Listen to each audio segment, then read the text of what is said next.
Second rule of Fight Club is you do not talk about... Jesus Christ, that's Jason Bourne. English, mother... Body, you ain't got no job, and you ain't got shit to do. Let's put a smile on that face.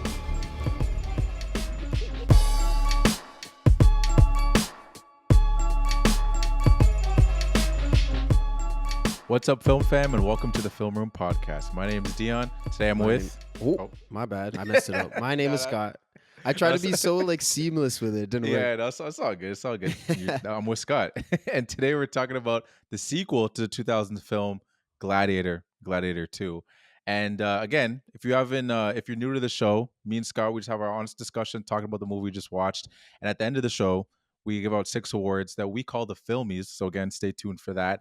And I'm going to do this for the most part. I mean, the movie just came out, so maybe you're just you think that we're just going to give you a spoiler-free review before you go see it. It's not that. We're going to be spoiling the movie. So go watch that, come back. And that being said, Scott, what was your initial thoughts stepping out of the theater? I liked it. Yeah. I stepped out of the theater. I was like, I feel like it's kind of you get what I expected. You know, you go in, you want action. You want a revenge story. It's a good movie, and it's basically just a continuation of the first one, which is good. It's one way to do a sequel. I feel like there's different ways you can kind of go with a sequel. You know, you can kind of do the same thing you did in the first with different characters. Man, that's a similar thing to what they did here. I think the plot was a little more complex in the first one. Yeah, they added a little more to it, but overall, it's very similar to the first one. I thought, which is good. Yeah, and I agree with you. That's kind of what you kind of touched on the points that I agree with also. First, in the sense of you're saying that it follows off, because I feel like this is more of a legacy sequel in the sense of you're doing a sequel, but obviously you can't have the main character be in your sequel, and they try to squeeze in some of the characters that were in the first one to bring you back in and remember this person, little stuff like that. Yeah, and the character is tied, because initially when the first movie came out, I didn't know if it was gonna be we're just doing another Gladiator movie. This isn't even gonna have anything to do with it. It's a new Gladiator story. That's what I initially thought it was gonna be. I wasn't 100% sure until we saw a trailer and kind of got a synopsis of what the tie was gonna be into this Gladiator. I don't know. Did you know kind of going in? Yeah, and honestly, that's one of the things I thought too. Is I kind of wish I didn't. They told us in the trailer that Lucius is Maximus's son. Yeah. So going in, I'm like, okay, so obviously I already knew he's our main guy, but I was like, okay, he's going to follow in and he's going to look for revenge and he's going to learn, there's going to be this whole side plot. I already knew that going in. Whereas I feel like if they left that out of the trailer, and maybe this is a reason why you don't watch trailers, but if I didn't know that, I feel like it would have been a big reveal. You know, when Maximus, there's that quick shot of him lying when he's dying at the end of the first, and then he's like, Lucius is safe. And we're like, oh, that's his son? You know, or when he walks into the Colosseum and Lucilla sees him and we see her reaction, it could have been oh shit, maybe that's his son. You know what I mean? It would have added an extra something that I feel like I didn't need to know that going in. Yeah, no, 100%. I honestly feel like it's funny you say that exact same thing too, because after the movie ended, I turned to Eloise and I was like, imagine they didn't tell us that was Maximus's son. It would have been somewhat of a reveal. I don't know why they felt like they needed to do that, because I think people were going to be seated anyway. You know what I mean? And I guess it's a trailer. You still got to sell it in a certain way, and then maybe even to people that aren't hardcore Gladiator fans or whatever it is, it's oh cool, it's a continuation kind of thing. Let me check it out. But again, they do those kind of things. They do that in, I was telling her too that they do that in Marvel movies a lot too, where it's for example, I was telling her, imagine in that new Captain America movie, they didn't show that the Red Hulk was going to be there, and then he just showed up in the movie. Then you'd be like, oh shit. But they have to show that to get people in, to be like, oh shit, he's going to be you could just surprise us. Kind of what they did for Spider-Man. A little bit. A little bit. I mean, we knew, we didn't know that it was going to be Toby and Andrew, but we also kind of did. Yeah. But at the same time, I feel like it's different maybe with comic book characters, because it's not original stories, right? You're coming from, they're picking from different comic book lines and stuff. So if you for true super fans, they would know that the Red Hulk could be involved in this story, or that this person, like you said, you could open up a multiverse and have Toby and Andrew. But I guess if you don't know that for sure, then it's still a reveal when it happens in the movie and you get hyped about it. Whereas when you know going in, I don't know, it just takes some of that juice away. And I mean, did it take away from this No, movie? no, no, I no, don't no. think so. Yeah, It's I a don't think small it took thing. away. I just think it could have added a little bit extra. Yeah. And I mean, sequels are tough. Like it's like Yeah. when, especially legacy sequels, like you were just saying, like a movie as big as Gladiator, everybody loves it. I mean, we didn't have that nostalgic attachment to it Yeah. because we both just watched it, but still a good movie and we both liked Yeah. it. So sequels are just tough, man. No, for sure. And like again, we're not a hot take merchants or anything. We're not like Stephen A. screaming about trying to make hot takes or anything. But like legitimately, not even like a hot take. I actually had a more enjoyable experience watching this than Gladiator 1. And it kind of ties into what we were talking about before. I was like, I watched this with no spoilers, no expectations really, and I watched it in IMAX. So it's just like it to me it was a better viewing experience because of that. I saw some people saying that, and again, I don't usually read too much into the reviews, but like Eloise was looking at it and she was kind of saying them out loud. And the people were saying like this movie didn't have that same epic feel than the first one. And I was like, I don't think that's true. I think it was just as epic. And they also did different things. It wasn't like they recreated the same fights. They did fights and they added different elements, different animals. There was a whole boat scene that we didn't get in the first one. Like I think this movie was just as epic as the first one. Yeah, I think you're right. I agree. I think it was just as epic. I think maybe I think epic is a word that I wouldn't use in if I was to critique the movie. Like one of my biggest critiques, I would say, Okay. of this movie over the first. You're definitely right. Seeing it in a theater makes a huge difference. Like I think the sound in this movie, like when Denzel is plotting, and then when he's rising to power, and then like the big horns come in, it's like boom, Yeah. boom, and like he's almost like this big bad villain. Like it you feel that so much more in a theater. Mhm. But as far as like being less epic, I think it's almost comes down to the performance. Mhm. Russell Crowe versus Paul Mescal. Yeah. Like I think Russell Crowe in the first one makes it so epic because in the scenes when he's hyping up his guys before a fight or something, he Mhm. kills every single one of them. I mean, we talked about he won best actor at the Yeah. Oscars for that performance. Mhm. Paul Mescal in this one, I thought he was good, but I Yeah. don't think he was Russell Crowe. Like he didn't like when Maximus is talking, you're already juiced up before the big fight or the big set piece even happens. So when it Yeah. happens, it feels more epic, and I think Mhm. that boils down to the performance more than anything.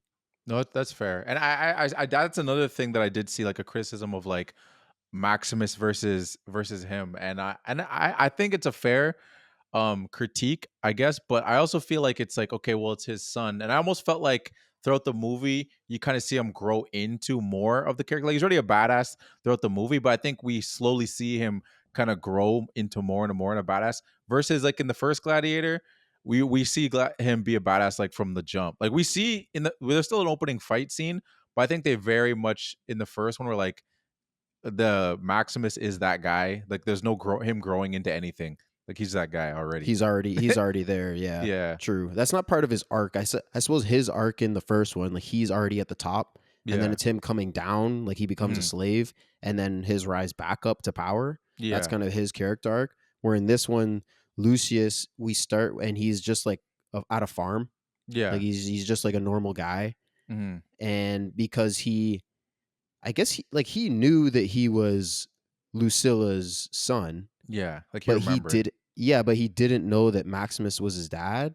Mhm. So I guess he didn't know, like he knew that he was of royal blood, I guess, but he Yeah. just kind of denounced that shit. So he didn't start at the top. He started kind of at the bottom, Mhm. and then we see him slowly rise. So it's two different character arcs. You're Yeah. right. But I think even at the end, like when he's giving his speech to his group of guys before they start like their mutiny, Mhm. and he has strength and honor and everything. Like he's good. Yeah. He's getting me.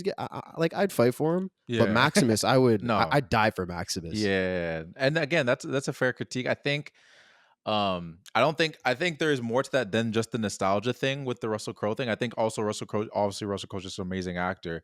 Hmm. That wasn't his first big role like Gladiator. So I think that's one thing I'll give it where it's like, well, he was already established actor before Gladiator. So when you see an established actor be in this versus the guy that plays his son, is not really known. So he's already starting off on like a lower foot of like going into this movie. Because That's a again, fair point.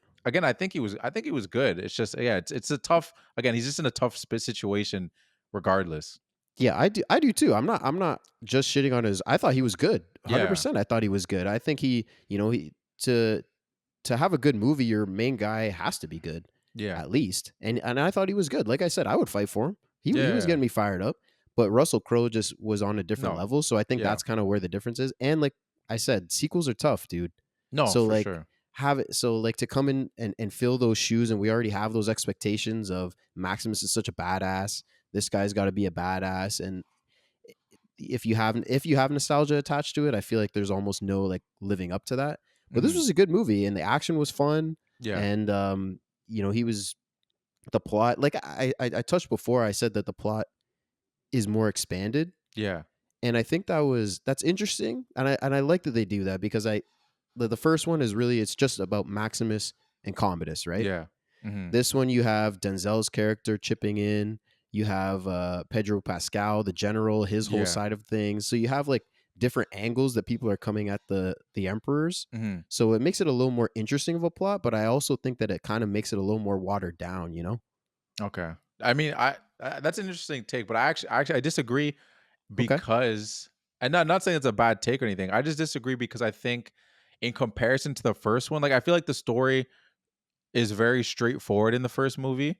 It And is, this, yeah. and this one I feel like, again, I'm saying this on the I guess the perception of someone that went into the first movie with spoilers. Because even when because afterwards I talked to other people telling them like, yeah, I mean, I liked Gladiator, and then be like, what? Surprised? Like, wasn't it crazy? Like with like because there a lot of people's thing is that Maximus died at the end, and I was like, Mm. I didn't get that feeling because I knew he was gonna die. That's why I was like bummed when that happened because I was like, it did nothing for me because the whole time I'm watching the movie, I'm like, I know this guy's gonna die. Versus like in this movie, when people died, it meant something to me because I didn't know who was gonna die.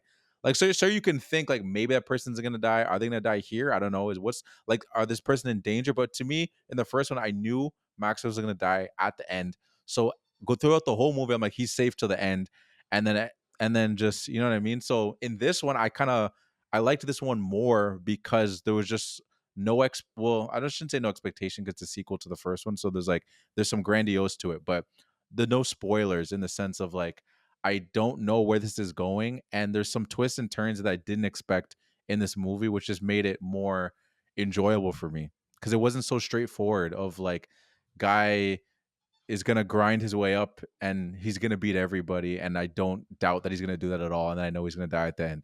Yeah. No, I feel you. And I think that's probably why you would disagree about the epicness maybe, Mhm. because if you think about in the first one, that would be something that would be epic, right? Yeah, You'd be like, Maximus, this guy, he's a warrior. We've seen him. He went into the arena by himself and chopped down like 6 dudes. Like, this guy can't die. And yeah, then he dies. It was crazy. Like, I can kind of empathize with people that saw it spoiler free because, like yeah. you said, both of us, unfortunately, we're not the best people to review it in this sense because we Nah, both it's fine. knew going in. But yeah, we both enjoyed the movie still. But I think like if this one is more plot based, like you said, the twists and turns and stuff, and the other one is more it's leaning on that on Maximus as being this god and being Yeah, super epic, right? Because like you said, the plot's pretty straightforward. There's Mhm. no twists, there's no turns. Yeah, Like we know he's like, okay, he's a slave. He's got to work his way up and kill this guy, and that's what happens. yeah, And but the reason the movie's good is because the action is amazing, yeah, and Russell Crowe is so charismatic, and as our hero, we want to see him succeed. In this one, there's different things happening in the plot, and that's what's interesting. yeah. But the battles maybe don't hit as hard because in my opinion we don't root for Lucius as much as we root for Maximus. Mm-hmm. Just And yeah, that's basically so like the epicness of the first one, that's basically what it is. That's what it's leaning on. This one has different things going on, so maybe it is less epic, but if there's more going on in the plot, that's what you liked about it. yeah, and I think that's just where I lean, and that's even another thing too, which I Again, I don't want to be like Dion's the gladiator hater. Yeah, this guy hates that's gonna be my Gladiator. What's stamp. wrong with you? That's not my stamp. I just like because now I'm pulling back as like a whole with this whole gladiator thing of like the expectations for me to go into Gladiator it was underwhelming because of again like the things we talked about versus like when someone's like, yo, you gotta watch Parasite, you gotta watch Pulp Fiction, you gotta watch these movies, these, and it's not even a fair comparison, Interstellar, all these things, because I already saw Interstellar's on it. No, I mean, yeah, no, Interstellar, those story structure, and then there's twists and turns and all these movies and stuff like that. And I'm like waiting for that. I'm like, okay, Gladiator, I know there's gonna be action and I know there's gonna be this, and there's probably some crazy twists that why people love it so much. And then I go into it, I'm like, oh, it's a straightforward story. And the one spoiler that I got was probably the biggest surprise. It's like, Yeah. okay, you know what I mean? Like that's why I was so bummed. Like if someone told you to watch Parasite, there's so much that goes on in that movie where it's just like, even if someone told you one thing, there's so many different crazy parts of that movie visually and all these different things. But that, I don't know. It's just You're right about but they're two different movies. Like no, that's what I'm saying. What I feel is like if I didn't come into Gladiator expecting twists and turns and even looking for twists and turns. Like I was happy I got them in this sequel, Yeah. but in the first one, like I'm just going in and I want to see a badass hero do some crazy shit, and then on top of that, it makes you feel something, right? Yeah. Russell Crowe makes you feel something, and when he dies, you feel it, and when there's different characters die for different reasons, and you see him when he's interacting with Commodus, and he's badass and he's tough, and this is what's so good about Gladiator, and it's not leading on twists and turns. Whereas like Parasite, Interstellar, like the plot is so heavy, that's what makes that movie good, but it's two different things. You know what I mean? Like if you go to a Fast and Furious movie, it's the same thing. You're not really expecting twists and turns. You just want to see some crazy shit. No, for sure. I compare more to John Wick, where it's like, if someone thing, tells yeah. me where it's just like I know this guy's gonna be an awesome badass and just like kill a lot of people. I'm like, all right, cool. And that to me, that's a more comparable movie. And John Wick doesn't have that emotional tie. But again, that I don't want to beat a dead horse, but like there was no emotional tie for me because I knew that he was gonna die in the end. Like that was the main emotional tie. No, I'm just being honest. That's what I'm saying. I'm not trying to be the Gladiator hero, but like I knew it was gonna happen. So it wasn't emotional to me. So did I. I knew it was gonna. I mean, this is why we have differing opinions. It's fine. I'm not arguing with you, but I'm saying like from my point of view, because I knew it was gonna happen too. Yeah. But we see when he goes and he sees that his family's dead, and then that scene where he's crying and breaking down. I'm like, okay, I feel for this guy. And then he gets fired up and he brings everybody in, all the gladiators around him, and anybody that's not on his side, he gets them on his side because he's so charismatic. And he did the same to me. He got me on his side, and even though I knew he was going to die, it still hit. And I can't blame you for not feeling that because you knew it was coming. But like there was dope shit happening, and it made me feel something, and I think that's what it was meant to do, and it worked for me. All right, no, that's fair. That's fair. I mean, anyway, let's get into Gladiator 2, though. Let's do it. Yeah. That's podcast. No, we are technically we are talking about Gladiator 2 because we're bouncing back and forth. But yeah, you're right. I'm not trying to be the Gladiator hater, original Gladiator, Gladiator hater. It's just like that's just my opinion on it. It's just like I don't know, like I don't to me it just sucks that I had it spoiled for me. Like I wish I could have went in with like a clean slate and then just watched it and been like, okay, cool.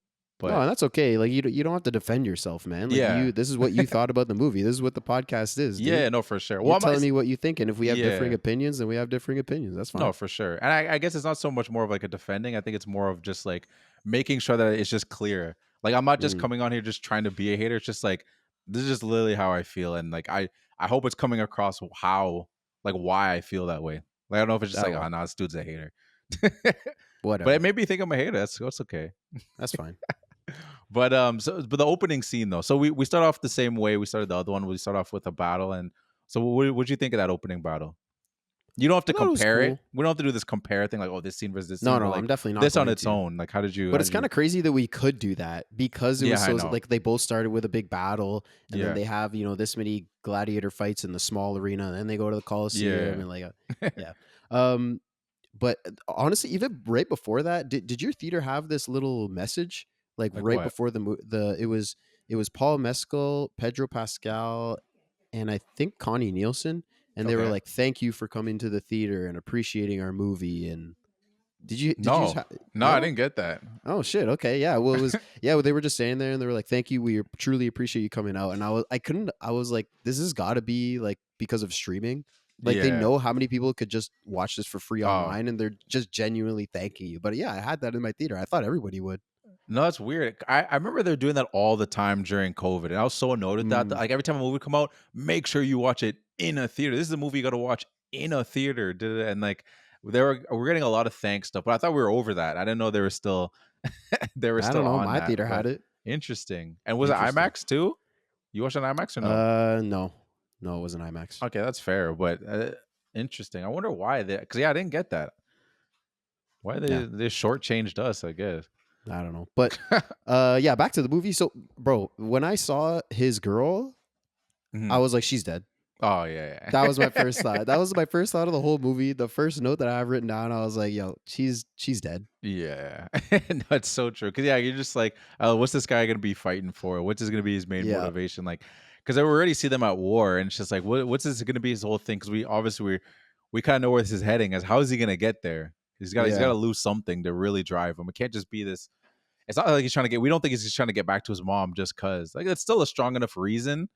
But you figured that like it's going to be some kind of tough loss. And the whole theme of the first one is revenge. Yeah. And there's like the afterlife, and he's trying to get back to his wife and son. I was like, she's dead, 100%. Yeah. There's no chance she's surviving more than 10 minutes of this movie. But the fight was sick, dude. Yeah. Like the action was crazy, and Pedro Pascal, I keep saying him, but the general, it's fine. Yeah. he was making moves, man. When the gate was stuck, and he was like, man, fuck this shit. Let me get up there. Yeah. Cuts the rope. He's like, man, just who cares about pushing the gate? Just cut the rope. Let's get in there and start scrapping. And he was doing work. Yeah, he was popping. And then there was the arrow through that dude's chest. Oh yeah, that was insane. That was insane. That was like you're saying an arrow, but that was like a whole freaking I don't know. It was like a log. Call that. Yeah. Well, it was one of those arrows like from the boat. It was like a spear. Oh, that was insane. And then even the rowers that got burned, like the fire. Oh, yeah. Like I was like, okay, was this movie rated R? I didn't even. What rating was this movie? No, that's a good question too. Because some of the kills, like I was guessing, like were brutal. Like that is one thing I'll give them in this too. And then also that has to do with just like visual effects in being over 20 years later. That some of those kills were nasty, man. Yeah, I know, and like beheadings, decapitations, and in the sharks, and when we got into the water. Oh yeah, that too was insane, dude. Oh yeah, no, that stuff was wild. I actually kind of liked the way they displayed like the after, like he was kind of like in between, like when he saw his wife and like the Grim Reaper was basically like taking her over, because we didn't really get that in the first movie. Not necessarily saying you had to, but like I thought that was like a cool thing how they didn't do the exact same thing. Like they're like, let's do like a different kind of look for the afterlife, or I guess maybe the in between, because she's getting pulled into the afterlife. But I thought that was cool too. Yo, I agree, because in the first one it was Russell Crowe and like the wheat. Yeah. Like the wheat fields and stuff. So like for him it was water. So it was like the same thing that they did, but two different like ways of depicting it. You're right. That was a cool parallel, but also like switch it up a little bit. And that's what I think the sequel really did, was like, okay, what do we do in Gladiator?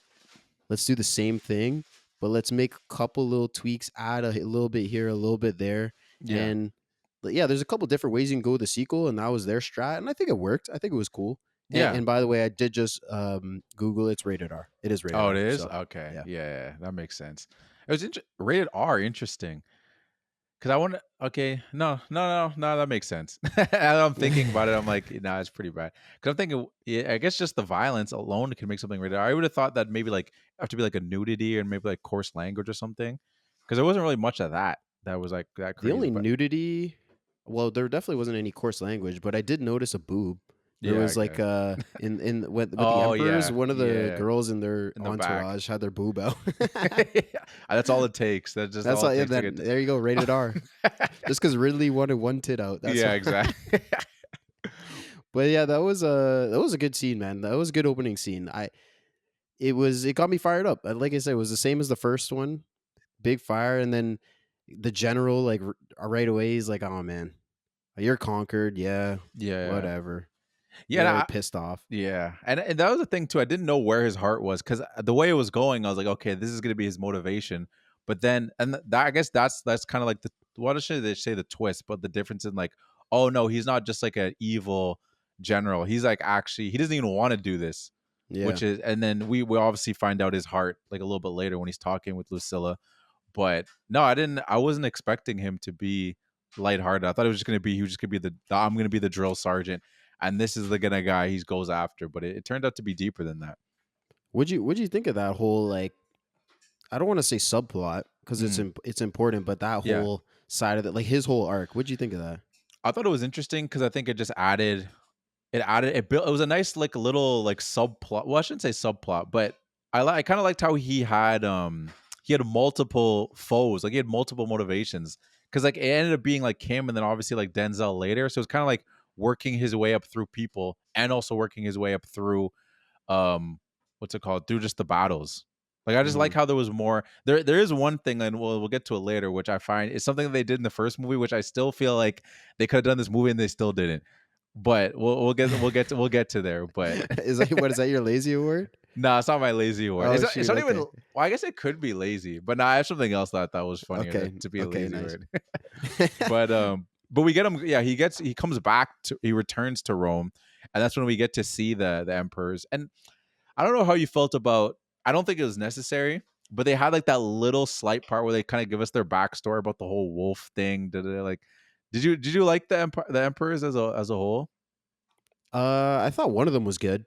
I Okay, yeah. thought Gedda, the taller one. Yeah, I like thought he was Joseph Quinn. Yeah, exactly. Yeah. Yeah, He was a solid character. The other one was just kind of like yelling yeah. He was just a and just goofy. a crazy lunatic the whole time. Yeah. There wasn't really anything else to his character. Mhm.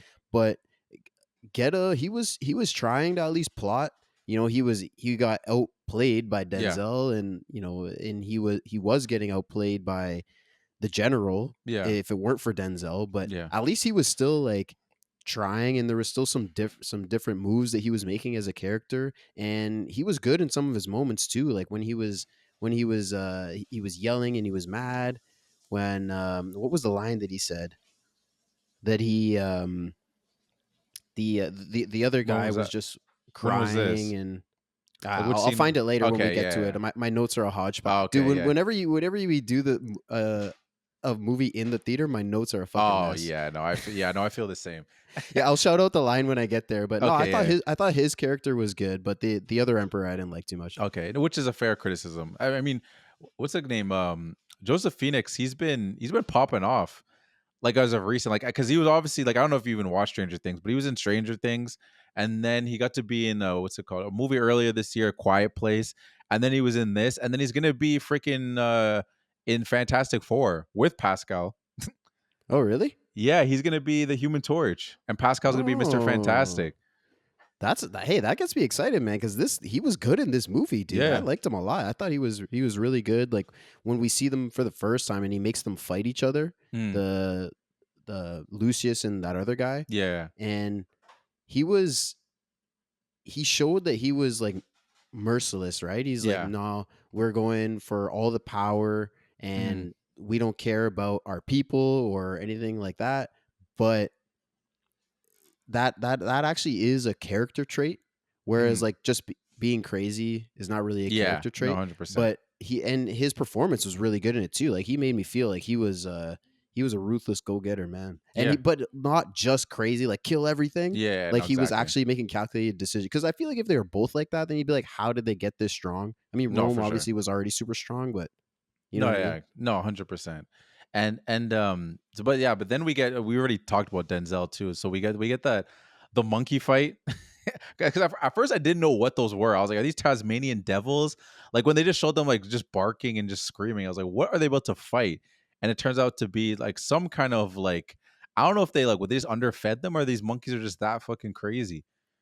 Yeah, I don't think I didn't really care, but you're right. I Yeah, don't think that those animals ever existed. I guess maybe it was a former because it was a long time ago. It was yeah, 2,000 years, so maybe African monkeys that they brought over, mm. or but their teeth are like mad sharp. Oh But my I was goodness, like, I don't yeah. think monkeys' teeth are like that. They're like saber-toothed monkeys. I don't know, but Yeah.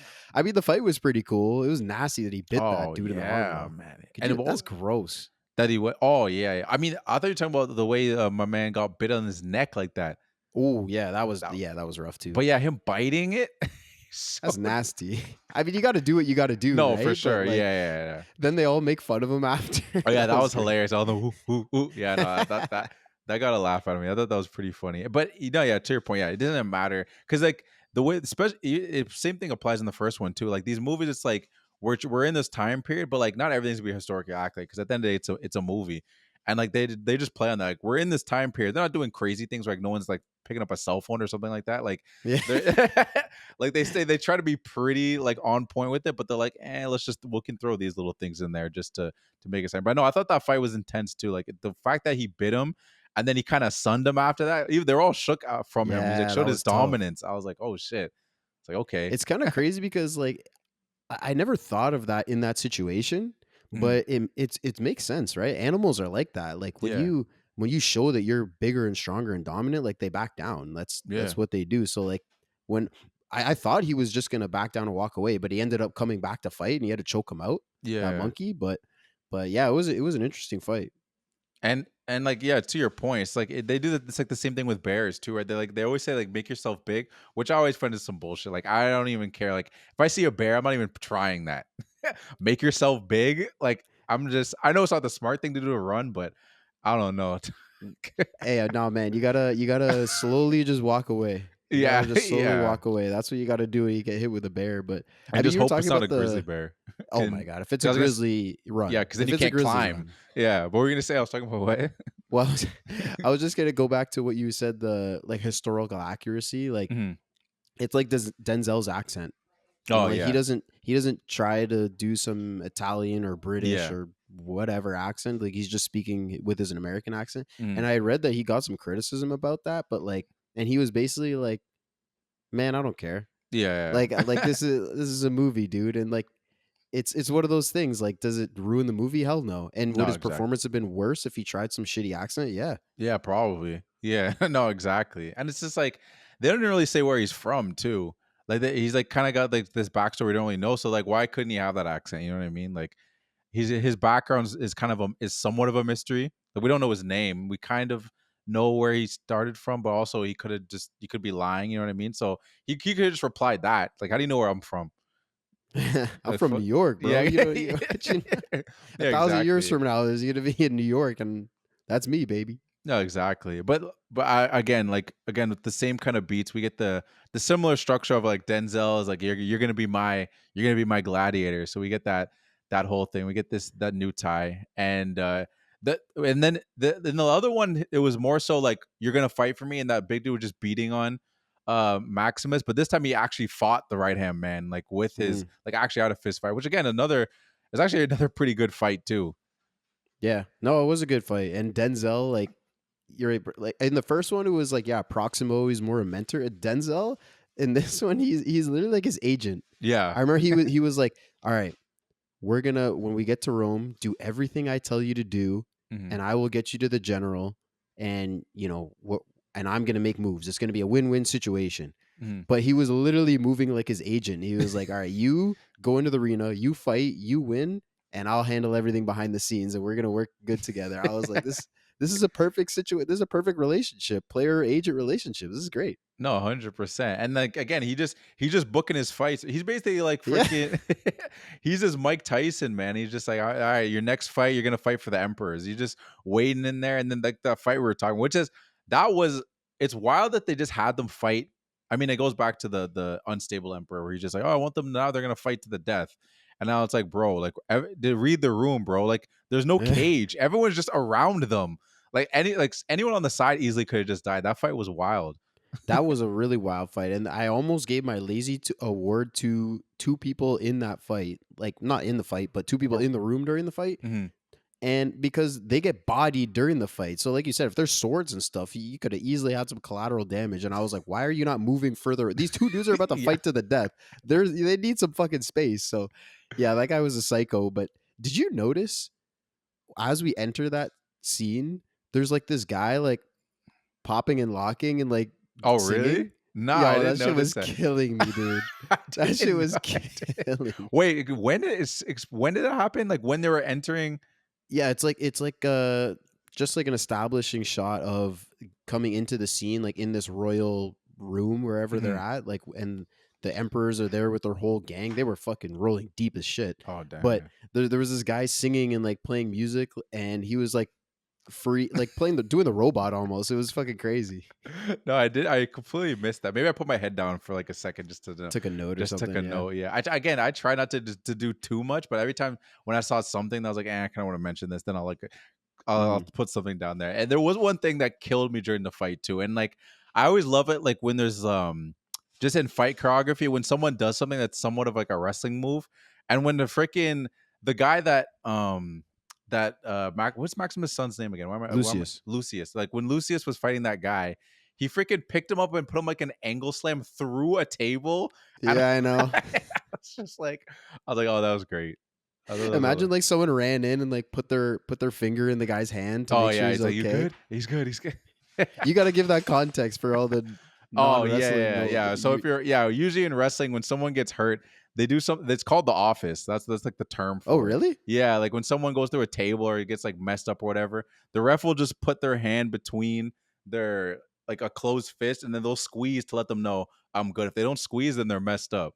So that's what Scott was referring to. Yeah, that was my little joke. But Yeah. and then we had the poem. He gave that poem to the emperors. I thought he killed this moment. Oh yeah, no, that's true. And That was good. I thought actually he was not gonna talk because he made Denzel look bad. He's like, oh, that he doesn't speak that native tongue, and then immediately after starts talking starts talking English. He's like, oh shit.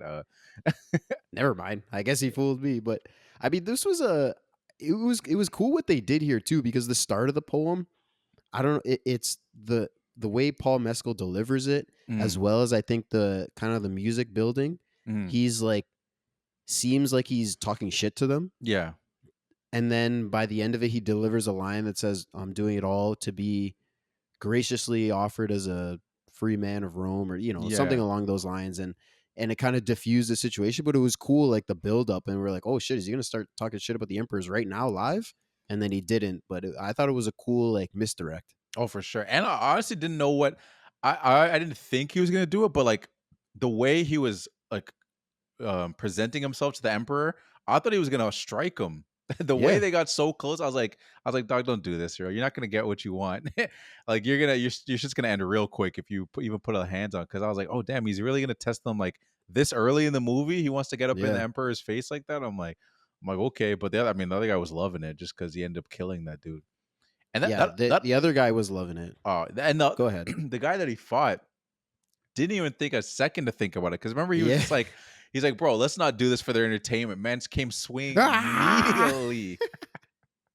Yeah, he didn't give a He fuck. did But hey, not give maybe a he didn't speak English, to be yeah, fair. maybe. But this was one of those moments that I think Joseph Quinn, he was good. Like Yeah. he was the one face to face with Lucius when he's delivering this poem, and when he seems like he's being offensive, right? And you could see him in his face. Like he doesn't have any words, but in his face he's like getting pissed off. He's like, "Oh, you talking shit? You talking Mhm. shit? No, I'm not about this, homie." And then when he like says that other line to say like, "No, I'm doing this to graciously be accepted as one of you," or whatever, and then he kind of like you can see him like settle down and cool off. So just that physical acting I thought was really cool.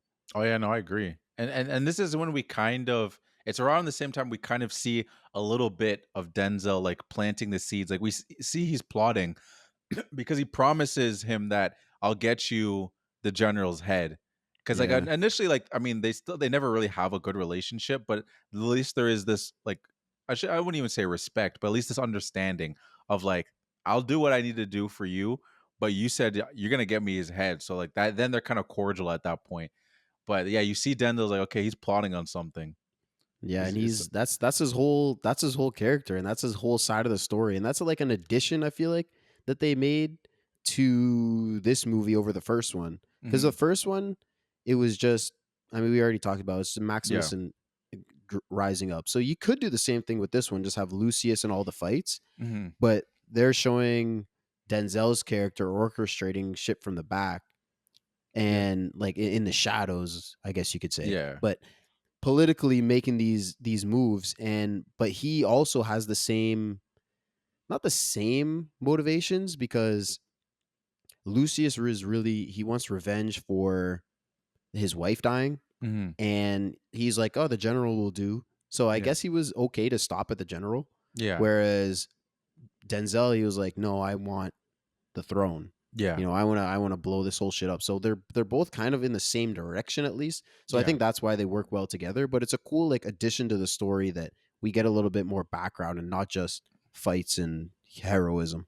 Yeah, no, for sure. And now I'm kind of curious too, like, because you said, I don't know, again, you didn't say these things ruined the movie for you, but was it the Denzel part? Because you said like when there's these other aspects, it can water things down. Because even like we have the storyline that kind of comes next with the uprising, that when they all meet underground. So like that's kind of happening. We have this uprising part happening, Denzel's part, and then and then just the part of him trying to get to the general. And the emperors don't really have a thing. We don't really know much about them. But is it the uprising part that you feel like maybe we could have got less of, or? I don't know. I mean, it's tough to say. I think I like Denzel's part. I Mm, like that whole side of things, like I just said. But I think the general side and Lucilla, like Lucilla, every time she had a moment with Lucius, you know, mhm, tying the whole family side of thing, I thought that was pretty well done. But I think more maybe the general side. I think yeah. where he was planning, he's like, okay, no, I have my army off to the side and we're ready to attack. I mean, it came into play when Lucius, you know, got control of the army, but it ended up being nothing. Yeah. You know, at the end, we never see the army really materialize and become something. Whereas Denzel's side of the story, that actually becomes something, Yeah. right? No, it's true. He kills the emperors, and then he gets in this big fight with Lucius at the end, right? So it Mhm. actually culminates in something. Whereas the general side of things, I feel like didn't really end up being much. So it kind of just watered down a little bit. Like these are small things. I Yeah. still enjoyed the movie, but this Yeah. is something that I think it could have been watered down a little bit, and it took away. Maybe we could have got more heroic shit from Lucius, Mhm. or maybe a little bit. I think that's really what it was. I think Lucius, we could have got a little more Lucius and a little less general. I think that's Okay. my opinion. Yeah, okay. No, that's fair. Yeah, because I was just curious. As we were, I was mentioning like how they had the little uprising kind of plan underground. I was kind of thinking. I was like, oh, was that kind of the part? Which it's a mix of Lucilla and the generals. Yeah. Kind of there because they're together for that part, but they also do have their own aspects of the story that are involved through the plot. But no, it's interesting. Yeah. Yeah. Yeah, like they wanted Lucilla to have more than just her connection to Maximus and Yeah. be more than just like Lucius's mom, Yeah. which is fair. That's like I think that's a good idea, you know, to have her be more involved in the story. But I think it ultimately didn't really mean anything. Mhm. And that's what I don't like that in movies. Yeah. No, that's fair. I feel Yeah. like if you put something in there, there's got to be a reason for it. Yeah, no, 100. I mean, yeah, this goes back to our burning episode where Yeah. we had a lot of that, That's a but different kind of movie though, no, it because is a different kind of movie. that movie it's trying to throw you off. Yeah, So like there's something you think is important and then it ends up not. Whereas this movie is like it's not trying to do that at all. yeah, and now again, this isn't pushback, but I think that is a good point. I didn't really think about that because then you kind of look at his story arc, and it's like if you kind of got rid of that, because even like the whole thing of like could that general just been like a nameless person, or maybe just you don't, it doesn't specifically had to be him that killed his wife. Maybe it just could have been, well, technically it wasn't actually him that killed him. He just Right. told them, hey, kill that girl or Get whatever. that bitch. Yeah, exactly. So if she just ended up dying and then he'd been like, oh, I hate Rome, and then his mom is just single, right, and then she's the one doing the uprising, then also trying to find her son, I guess you could take him out. But just like me trying to restructure the story. I think the only thing is when you give him all that background and you kind of show that he's someone that's kind of empathetic and doesn't want Rome to be this way, it makes the battle between the two of them more meaningful because it's like, oh, dog, you don't even realize like he's kind of on your side to a certain Yeah. extent.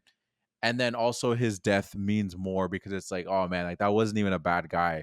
Versus if it was just Right. like an evil guy that he ended up just like cutting his head off or something, and you'd be like, yeah, good for him. But in the Exactly. fight, you're like, no, don't kill that dude, bro. Like you got it twisted. Like, Yeah, I was gonna say the only thing, you're right, is that fight. That's yeah, really the only thing that I think would be like a big change, because that yeah, fight, that's where he talks to Lucius, right? And he yeah, tells him about, no, no, no, I don't want this either. I'm trying to restore Rome, and I would have died for your dad, and he kind of turns Lucius. mm, So I guess maybe that's more his role, because if you think about it, Lucius, when he meets Lucilla for the first time, he's mm, like, no, get out. Like, yeah, I don't fuck with you. it's true. So he needed that moment with the general in the Colosseum, and that conversation, to kind of turn and accept his birthright, I guess. Yeah, But at the same time, we had our boy Ravi yeah, that was like telling him the backstory of Maximus and stuff like that. So maybe that would have been enough. no, that's So true. I mean, it was a big scene, like when they were fighting in the Colosseum, him and the general. But I think there would be ways to work around if you took him out, which is not something you want to say about a main character. Yeah, no, it's true. And it's also you got Pascal to be in a movie, so you're like, let's try to give him something. Yeah, But yeah. no, that's fair. That's a good point. What did you think of the rhino fight? This is kind of like I mean, Ridley got his rhino. We talked yeah, I about it in know. the Gladiator one. He said he wanted to get a rhino, so now he Yeah. finally got it. Well, he wanted to get a real And one, I think. Like I think this one was oh, damn, he wanted a real one. I think so. I mean, it's What a sicko, man. 2000 you can He, get. I don't think they would have ended the same way. That would have that probably would have been some kind of like fake prosthetic or some kind of robot or something. But definitely wanted a real rhino in there, that's insane. just like they had the That, real tigers. I mean, it was tough. Yeah. It was a good battle scene. I mean, we see that first guy gets taken out. That was nasty. Oh yeah. And then we get our kill, Yeah. kill. We got that again. I noticed. I was like, these sick fucks, man. I know, man. Jesus, they're so bloodthirsty. It's crazy. I mean, I'm assuming it's real, because if you think Yeah. about it, like the Colosseum does exist. They did do this in real life, so Yeah. No, people did 100%. enjoy seeing people kill other people. It's Which crazy. which is so crazy to see because just again after you do get a sense in the first one and in this one like that the Colosseum is this massive thing, but at the same time you don't really get how massive it is because it says that it can seat up to like 50,000 to 70,000 people. It doesn't feel like it's that many. It feels like it's a Yeah. lot, but 50,000 people is I don't think you can really display that on camera properly, to No. be honest. It's No, too hard. But exactly. like when you really search it up and see, they estimate that's how many people could fit in there.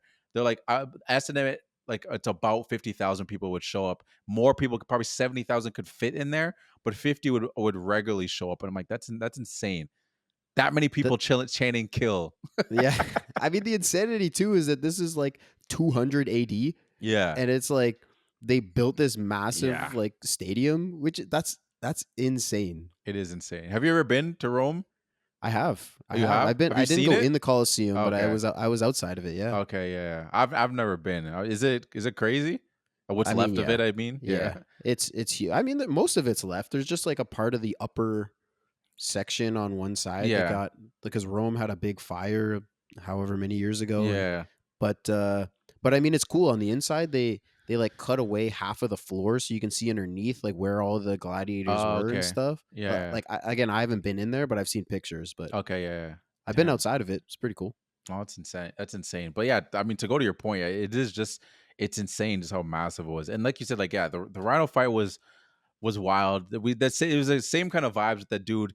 We had a lion guy, and then now we have our Mhm. rhino dude, and to me, it was kind of soft. I was like, I can't wait for this guy to get off this damn rhino, yo. Let's see if we can actually duke it out. I mean, Actually fight. he actually could duke it out. I mean, he was gonna win, to be honest. You And think then, so? yeah, well, then they said show him mercy, and then he's like, I don't want. And then he's like, I don't want no mercy from anybody from Rome or whatever. And then the fight went on because otherwise, I think he would have just chopped him. That's true.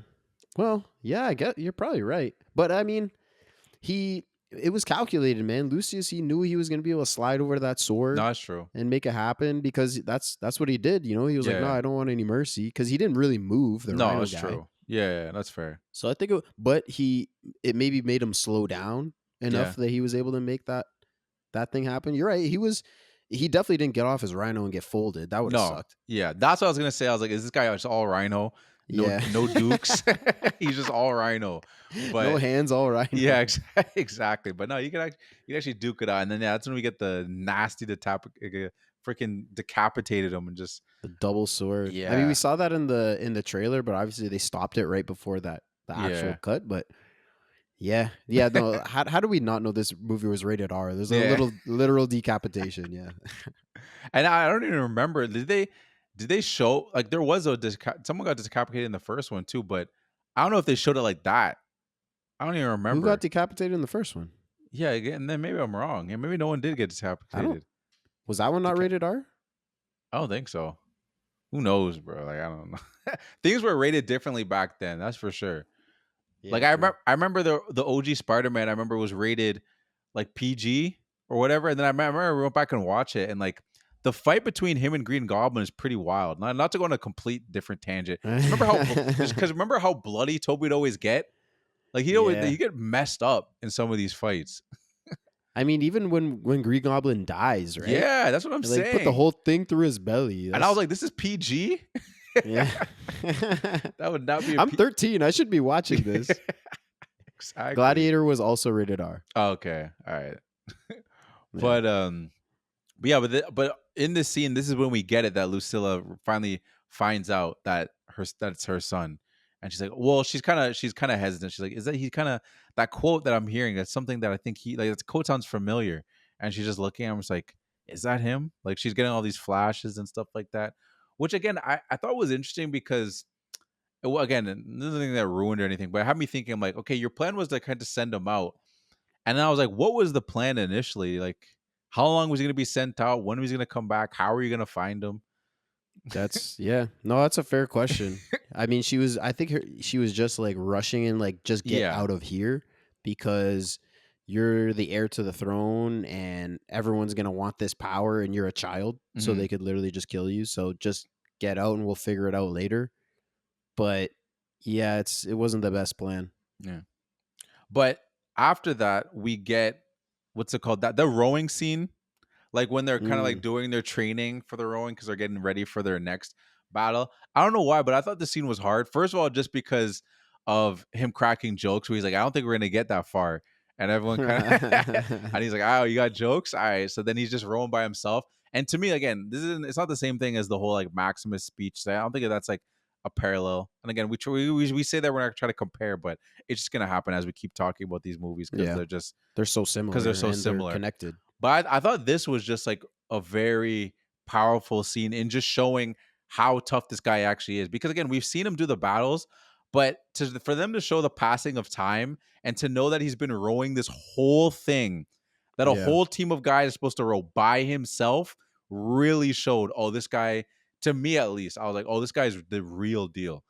Yeah, no, you're right. That's what this scene is for. And I feel like this is one of our, but we could have got more of it. Okay, yeah. Like in the first one, like Maximus is a superhero. He can do absolutely anything. And this is the way they show that Lucius is the same thing. Like, no, you can't do that. Yeah. You can't row this whole log or whatever it is by yourself for hours. Nobody can do that.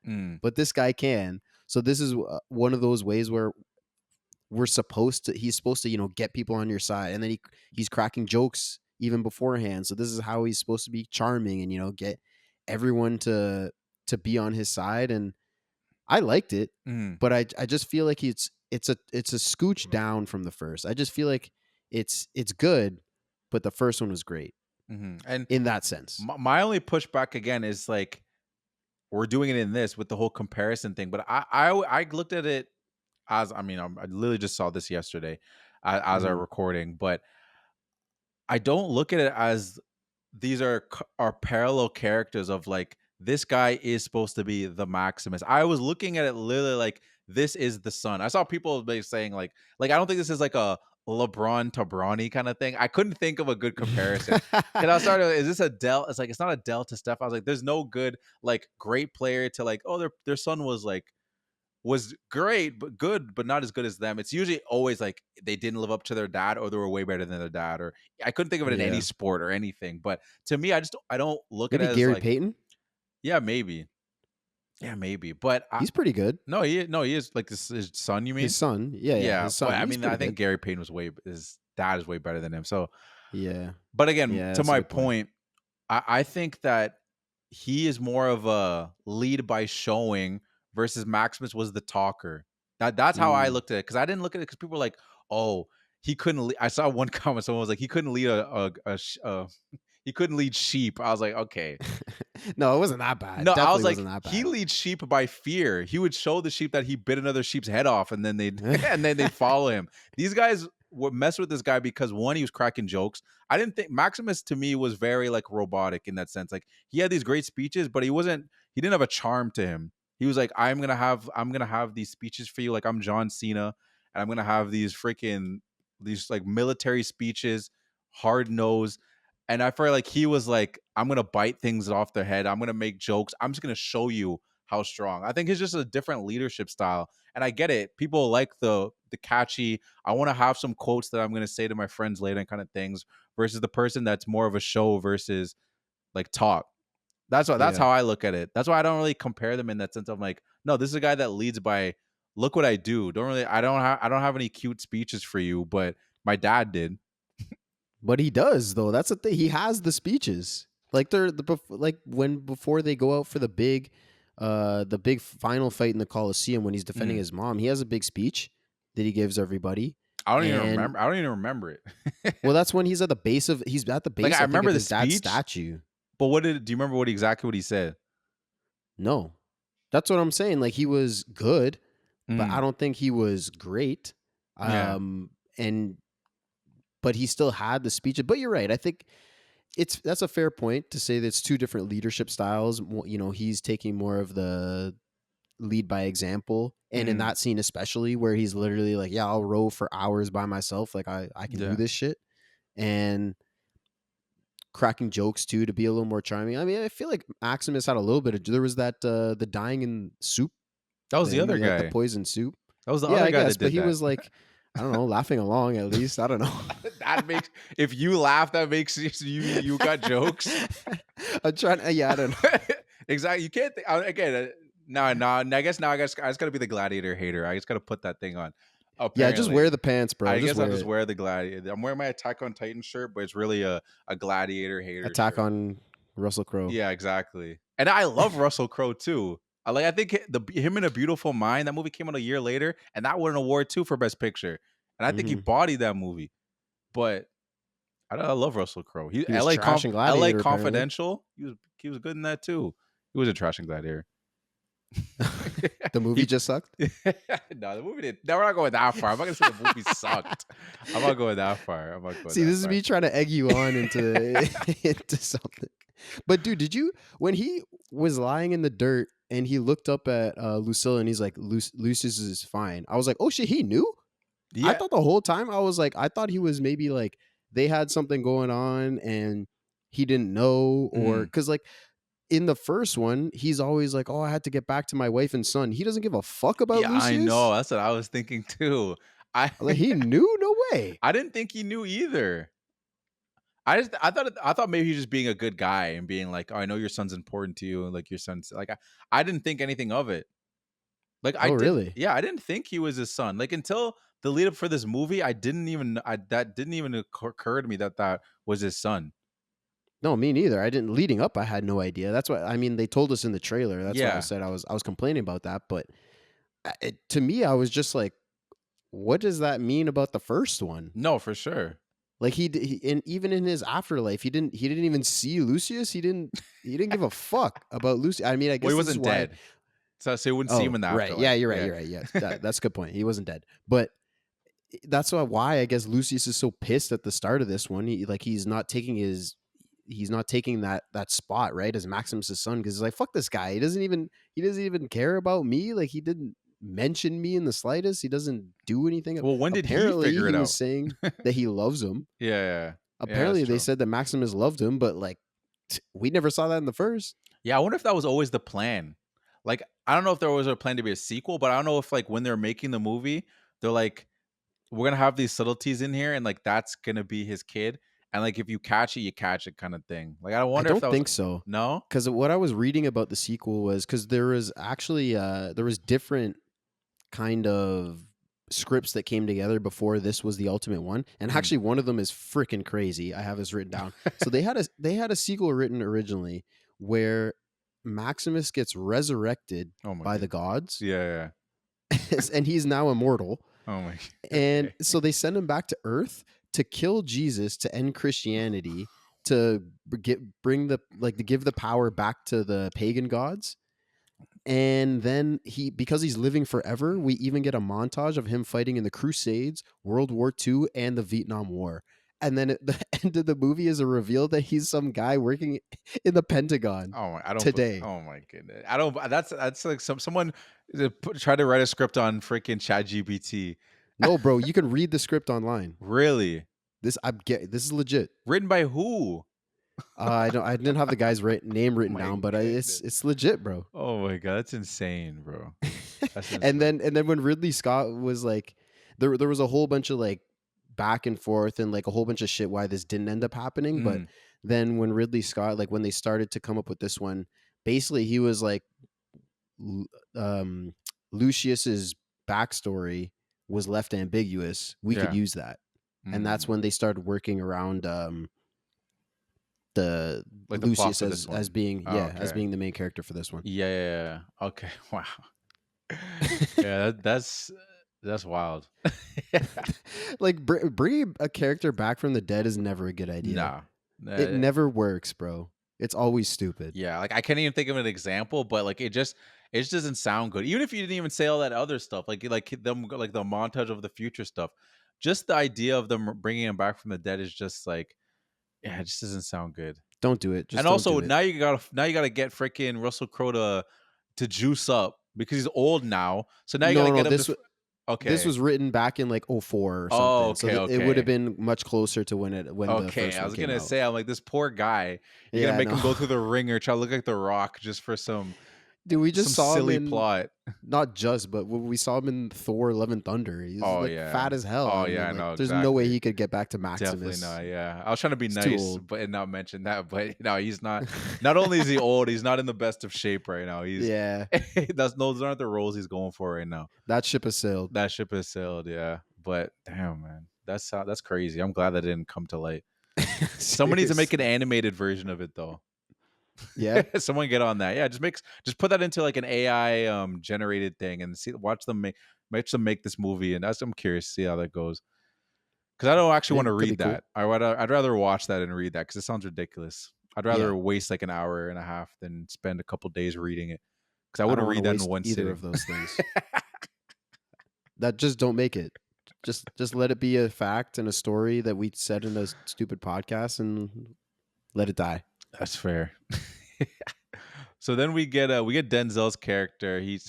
Denzel. We have been talking about it, but the other movie he's been scheming and plotting. He's been betting on all these things, and he basically owns that. He's like tells that dude he owns him. He's like, I own your house. I own all your money. He's like, I own you now, and he gives him the whole like double kiss thing, and he's just like, I'm done with that. It. Was tough. That was tough. He sunned him when he left, and he's just like pack. Quickly. Yeah, exactly. But because like he kept going back and forth. He's like, no, I can give you art. I could give you this. I could give you that. I could do this for you. He's like, no, I just want your loyalty. He's like, okay, you got it. So I can keep my house? No. Yeah. Get out fast. That was ruthless. Yeah, that was ruthless, man. But then we get like, we were talking about the uprising earlier. So they try to do the uprising thing, which I thought it was kind of cute. Again, I don't mind it because the movie, how like as they're trying to do the uprising plan thing, everyone gets killed but Pascal's character. Like with all the bow and arrows, they all get shot. And he's just like, I had the exact same thing. The plot armor, like what the fuck? I get that they were doing it on purpose, like keep the general alive, but they're all wearing hoods. Yeah, I walking know. In this dark corridor. How do you know it's him? There's no way, bro. Like they all shoot, they all drop, and he's just standing there. I'm like, no fucking shot. No shot. It was cute. They all dropped at the exact same time too. Which again, that you do save it a little by saying that, where it's like they were trying to keep him alive because they wanted to bring them to the emperors. But like you said, they were hooded up. Yeah, no chance you would be able to know. Like, okay, everyone dodged the emperor, and no one said anything, so they all fixated. Were like, okay, that's him. You can't even see him. Get out of here. No way, bro. But he got snitched on to the emperors, and Now and he's completely fine with it. He's like, he's not even trying to like pretend in front of the emperors. It looks like they messed him up too, because when he's talking for them, he's all like bruised up and shit. So I guess they gave him a little bit of a licking before they brought him over. Yeah, I think at this point he was like, okay, like they know that I plotted this shit, like I'm dead. Yeah. So what do I gotta fake this shit anymore? Fuck you guys. You guys suck. What you're doing is stupid. I hate you. Yeah. And yeah, I'm trying to overthrow you. And what are you gonna do about it? No, it's true. 100%. And it ends up being him. We get the little shot of Maximus, what's his name? Revi? Is Revi, right? Like the doctor? Ravi. He shows him the Maximus grave, which I thought was kind of hype too. That they made a little grave. That's the little nostalgia thing. That's the I don't want to say the Marvel thing of like showing, but it's a nice little touch. There's one thing I'm glad they didn't do, and we'll get to that when we get to the end. You probably know what I'm talking about, but bring him back to life? Huh? No, not even that. Well, I guess I'll just say actually no, but we get that one-on-one fight that we were talking about earlier, where again, this is the part where I actually enjoyed this fight because I didn't think that I wasn't sure how it was gonna go, because I was like, I don't think that we're gonna see Lucius.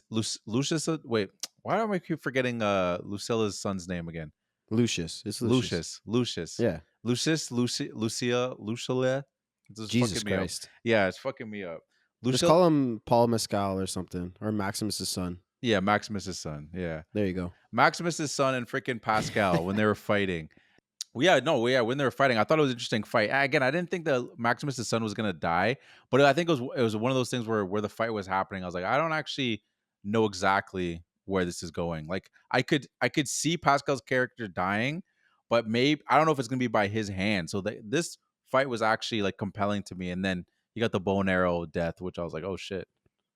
Yeah, I was kind of that's interesting that you say that, because as soon as he came into the arena. Mm-hmm.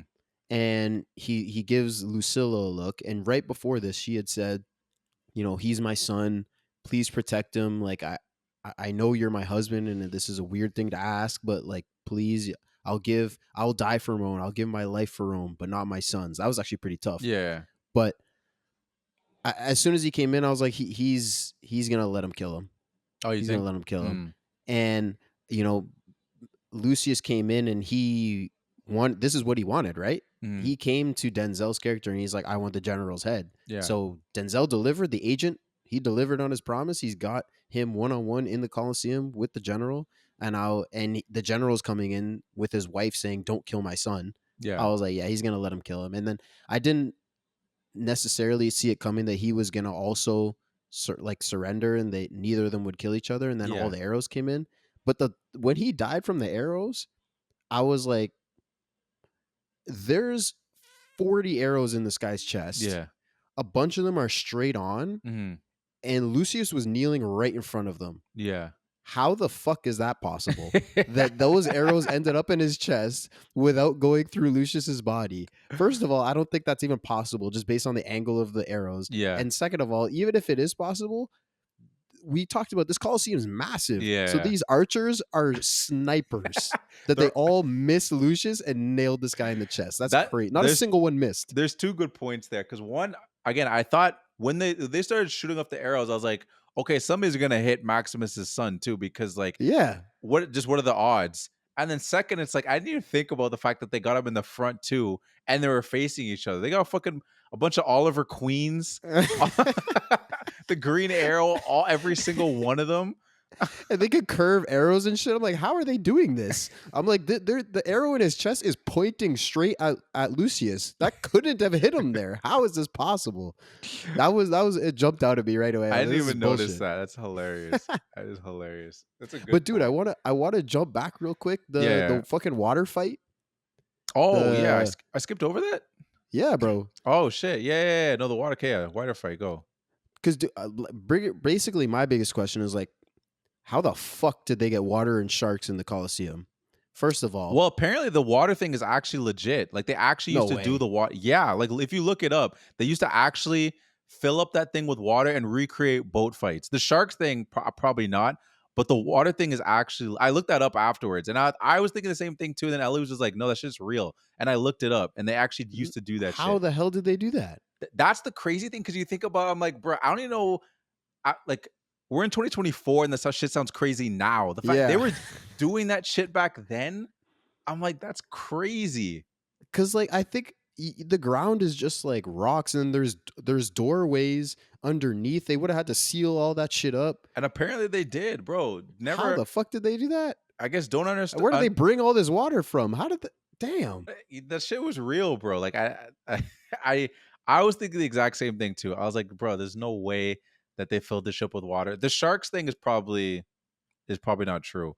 But again, look it up. Them filling up the Colosseum with water, which again is insane, because it's just like, you always go back and like, how advanced were they, and like, when did it stop where we just kind of, I don't even say we became primitive, but like, we just stopped doing. I think it is the slaves. Not even to make light of it, trying to make a joke of it, but like, there's something else to just having people do work and they have no choice.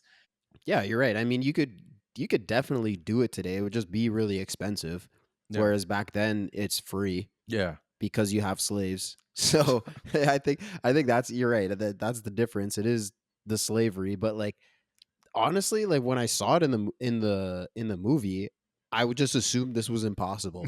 I was like, there's no way they did this. No, apparently they did, bro, which is insane. And that but then when I saw the sharks, I got excited. Yeah. The sharks, and again, this is why I disagree with the epic thing, because I was like, the monkeys thing, because again, I go back and forth with the whole CGI thing, because again, the monkeys were CGI, the rhino was CGI, the sharks were CGI. I don't say we need to have all real animals in here, but it makes it, to me, I think it's more so about just the longevity of the movie, because CGI never lasts. You know what I mean? Like, you guys like Tarantino and Nolan, the movies are always going to be timeless because shit doesn't look rough in like 10 years. And the monkeys look pretty good now. And the sharks, CGI sharks never look good. The only person that could do good CGI is James Cameron, because he takes 10 years to make a movie. Yeah. He's probably got slaves in his fucking in his CGI studio, fucking cracking the whip to make Avatar look good. But no, yeah, the sharks did get me hyped too, because like, oh, it's another exciting element too. Yeah, I just knew we were gonna get a shark kill. Oh, 100%. So that's what got me excited. But like the plot armor still, when they're just raining arrows and he's like steering the boat, I'm like, there's nothing covering this guy. How is he not dead?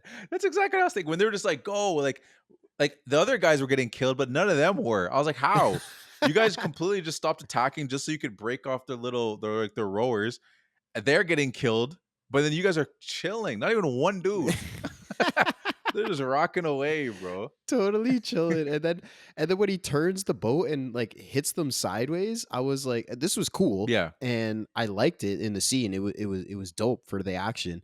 But also like the realist in me, they have an overhead shot of them turning the boat. And the way boats work, you don't turn that sharp at speed. Yeah. So they would have turned super slow and then been going slow as shit running into that boat. And they totally like bash right through them and like break through the boat. I was like, no fucking shot. Yeah. But it's a movie. No, so exactly. I wasn't mad. I was thinking the same thing too, because as it was going, I was like, oh, it's not gonna do that much damage. It's kind of, I thought they were doing it because they were doing like a pirates thing, like let's like collide into them and then board. Yeah. But then it fucking like rammed through them. I was like, okay, we're going there. let's go. I had thought the exact same thing. That's a great way to put it. I was like, yeah, they're gonna get close to them so they can board and kill them. Great move. What the hell? How is the ship ripping in half? What the fuck? Oh shit! But it's still, again, it was still awesome though. I can't believe I skipped over awesome, that. I don't know how I had that in my notes, but I guess I don't know. Maybe you just missed it. I missed it. Yeah, no, but that was a good scene. I definitely didn't mean to skip over that, because I thought that was that was an intense scene. And then we find out because we have our boy Ravi. Yeah. That's like giving him the backstory of Maximus and telling him about when he was a gladiator and stuff. And Lucius mentioned, he's like, yes, I actually met this man once, when he's talking about Maximus. Yeah. And I was like, oh yeah. They had that quick little flashback of him when he was in jail and he met him. I was like, oh shit, I forgot that they met. That's just like a little Did Maximus know then? Yeah. No, Do you exactly. think? No, that again, that's one of these ties again where it's like, oh man, like what were they thinking during that, like when making this movie? Because like, yeah, those little slide things, they just work so well. They tie so well Mhm. into this movie where it doesn't feel forced. It doesn't feel forced, and they did add some scenes. Like there was the one scene like after, you know how like after Maximus died, and then they did like the scene of the mom and him running to the side. Yeah. They didn't have to do a bunch of those to make it make sense. You know what I mean? They're like, we can actually just grab stuff from the first movie, and then it just makes sense. And then a lot of it did. Yeah, and I think that was the reason it's not forced is because it literally wasn't forced. Like they Yeah. didn't plan. You mentioned the first one. Ridley Scott doesn't like to do sequels. They Yeah. didn't make this to have a sequel, so they didn't like write Lucius as a character that they could expand on in the future. They just wrote it as a movie, and then when going back and watching or like studying to come up with an idea for a sequel, they realize, oh, Lucius is a little ambiguous. Mm-hmm. We could shoehorn him in and say that Maximus is his father. Yeah. And we just had to make a couple little additions here. And oh shit, they even met at this point, because I don't think he's meant to know at that point, because they wouldn't have told Russell Crowe, yeah, that's your son. Yeah, no, it's true. Because that wasn't a part of that movie. No, for sure. It just way. But in the story, did he know? Do you think? It's a good question. To me, I just think of it as he cares for Lucilla, and it's like whether or not he thinks that's his son or not, there's like that tie of like, well, I care about you through an extension of her. Like even if you're not my son, I care about So her. you don't think Maximus knew at all? I don't know. Like now we're getting to the question of, was Maximus wild and just shooting all around through town, and he wouldn't know who's his kid kind That's of the thing? question. Or is Well, it just also, like, oh no, that's definitely my kid. Like But to me, the question is, was he cheating on his wife? Like, did he have get the with kid Lucilla before he got with his wife? Well, I think his I mean, kid looked younger, yeah, I was gonna say, I think his kid was younger, but that, also we don't know how long he was with his wife for. yeah, So that also doesn't mean anything exactly. necessarily. Let's just assume he didn't cheat. Yeah. Let's assume that. He's Maximus. Yeah, He's perfect. Yeah, he doesn't exactly. cheat. Yeah. You imagine in the afterlife, his wife is like, "Wait, you had a son? Wait, who's that? It's like, yo, I want to go back. I want to go back. Yeah, exactly. That's when he gets resurrected. Yeah. He's like, no, I'll go kill Jesus. Yeah. It's all right. Send me back. But no, it's a good question. I don't know. Part of me wants to. Part of me says no. I don't think he knew. Do you think he knew? Honestly, like when he said that thing to Lucilla when he's dying in the Colosseum, and he says, "Don't worry, Lucius is safe." That's what I thought it meant. Because also, Lucilla said to Lucius, she was like, "You were very loved by your parents." Mm-hmm. So I assume that meant that Maximus loved him too, which means he would know. Yeah, I guess that's true. That is a good point. I think Maximus knew. Yeah, but I guess don't know for sure. Yeah, that's true. That is a really good point. For her to say that you were loved by your parents, not just by me, means that does. And I mean, I only watched the movie once, so maybe she didn't exactly say parents. Yeah. And I'm like, forgetting not misremembering the line perfectly, but I'm pretty sure like she led us to believe that Maximus knew. And honestly, you could be right. 'Cause again, we're in the exact same boat. We both only watched it once. True. So like I was hearing you say that, I'm like, I don't know. Maybe she did. I don't know. It sounds familiar, but is it one of those Mandela effects where it's like your brain just like is putting you in that to make it make sense for you? I don't know. Well, she definitely said something along those lines, did. like saying that she loved him. Yeah. So, but like, did she mention Maximus? I'm not 100% sure, but I feel like she did. Yeah. No, maybe she did. But we get, I mean, as we're going off that whole arrow fight too, we get it's so funny too, because I don't get how the emperor didn't read the room where it's just like the crowd, he's just screaming, the gods have decided. The crowd just freaking booing. He's still got his arms up as they're booing him. I'm like, that leads into the riots and everything because the general's death. And then we get the crazy scene, like the Denzel scene, like tricking the emperor into killing his brother. Like that, this is when like the movie to me, like, well, not say necessarily the movie, but this is when I like, you really see Denzel's character, like, oh, this guy is like, he's making moves. Like we're gonna see something really happen here. I don't know how far he's gonna get, but that whole scene was like, okay, this is crazy. No, I think to me, as soon as he did that, I was like, okay, he's gonna do his job. Like Yeah. he's gonna take control because he got the dumb emperor to kill the smart emperor. Yeah. Right. So it's not he killed the emperor, so everyone could be like, no, fuck you. We're gonna kill you. Yeah.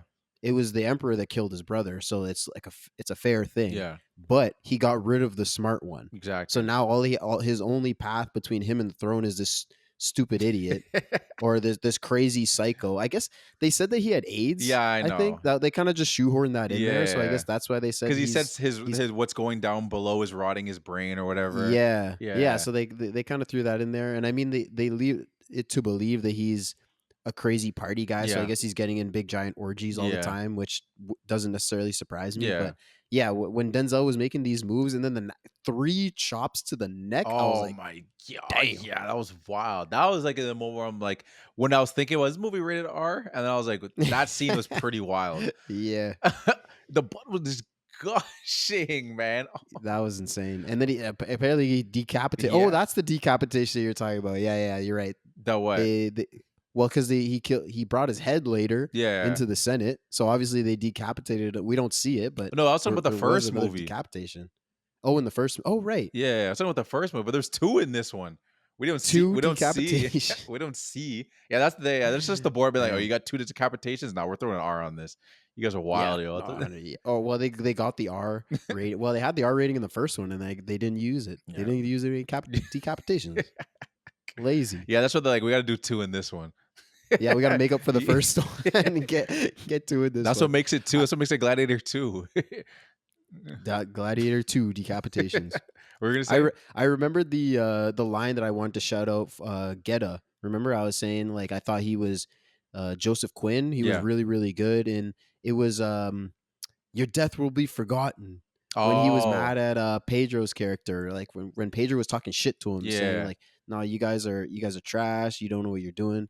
And he was clapping back at him, and like you could see he was really pissed off, and like he had some gravitas to what he was doing, and yelling that your name will be forgotten. It just it hit me. Yeah, no, I thought that was good too. Like he was hard because up until that, they always kind of make the emperors seem like they're kind of like, I don't want to say stupid, but they're kind of just like, they're just kind of like doing things. There's no like sense to them. But like that was the moment when he was like, because everything's like, oh, thank you for entertaining us. Da-da-da. Like they're always like high and mighty, just like, on the royal stuff. But like, yeah, when you see him flip that switch, like you're saying, and be like, people are gonna forget you. They're gonna remember me though. Like that's when he's like, he gets all serious with them. He's like, oh shit.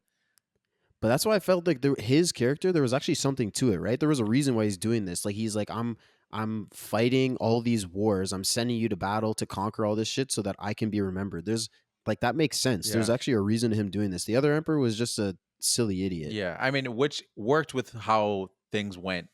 Like the way, like how That's they true. had him kill him, and then it helped. Yeah. Like that was I think the whole point of like for Denzel's character, and just to change it from the first one. Like, hey, we're just gonna have a same kind of dictatorial like emperor. Like, okay, let's have 2, and let's have them be like 2 different kind of personalities. So I think it works in that sense, and it's just like you would have this kind of ruler. Like those 2 different type of rulers you could have individually, but like let's have the party ruler and also have the serious one, and have them kind of have their dynamic. Yeah, I think that works, but I think he didn't get any moments. No, that's just fair. Caracalla, the crazy one. Yeah. Like, he didn't get any moments to do anything redeeming. He was just a psycho throughout the whole movie, and he never strayed from it. Like characters gotta change a little bit. They gotta have some moments of different, because people are more complicated than that. Like, you could say he's drunk all the time and stuff, but I don't know. You gotta give me a little something. Yeah. Like he names his monkey as his fucking Yeah, no, second in exactly. command, or however the shit that worked. Like this guy's just a bozo the whole time. I didn't like that. Yeah, no, that's fair. And I think that leads more to your point too, where it's like we have these characters and their surrounding characters have more to them, but you couldn't add more to that one character because you kind of had to focus on these other ones, which maybe True. Yeah. There you go. So That's a good point. it goes. Well, I'm saying it goes to your point. Yeah, but the good defense of my point. Yeah. Then thank you. No problem. But yeah, so then after that killing, we get they finally make up. Lucilla and her son, like they finally make up, because again he had that talk with her, and now the next day it's all hail freaking Denzel's character, yo. Now and he shows the head, and they're all and he's like, yeah, and that's how it is. That's how it's going now. Which Yeah, this was a great scene, dude. yeah. Like because Caracala's in there Mhm. at first, and he's doing his stupidness, and then he leaves, and then there's like a little pause almost where like they're they let the tension build a little bit. They have this wide shot of Denzel's character walking to the middle, and everyone in the room is silent and looking at him, and we're just like, okay, he just killed the other emperor. He's about to do some crazy shit. Like Yeah. they were just letting it build a little bit, and then Denzel, you have the floor. Do your thing, bro. Yeah. And he popped off. He killed this scene, and it was tough. Yeah. No, it was really tough. And it was like it was just like a great. I mean, Denzel throughout the movie, like I felt like every scene he was in, it always kind of felt like he was like kind of showing off his gravitas. Like these are like the little things which I feel like is just like a thing that he did. Like when he just had like his scarves and stuff, he'd always just like be throwing them, and Mm, that kind of yeah. thing. It's like always dripped out. Like I'm not even trying to tease my whole like fit check thing, No, I feel but you. he was always dripped out. Like he never like this guy never is like Floyd Mayweather. He never wore the same outfit, bro. I don't think we ever from scene to scene. I don't think we ever saw him wear the same fit.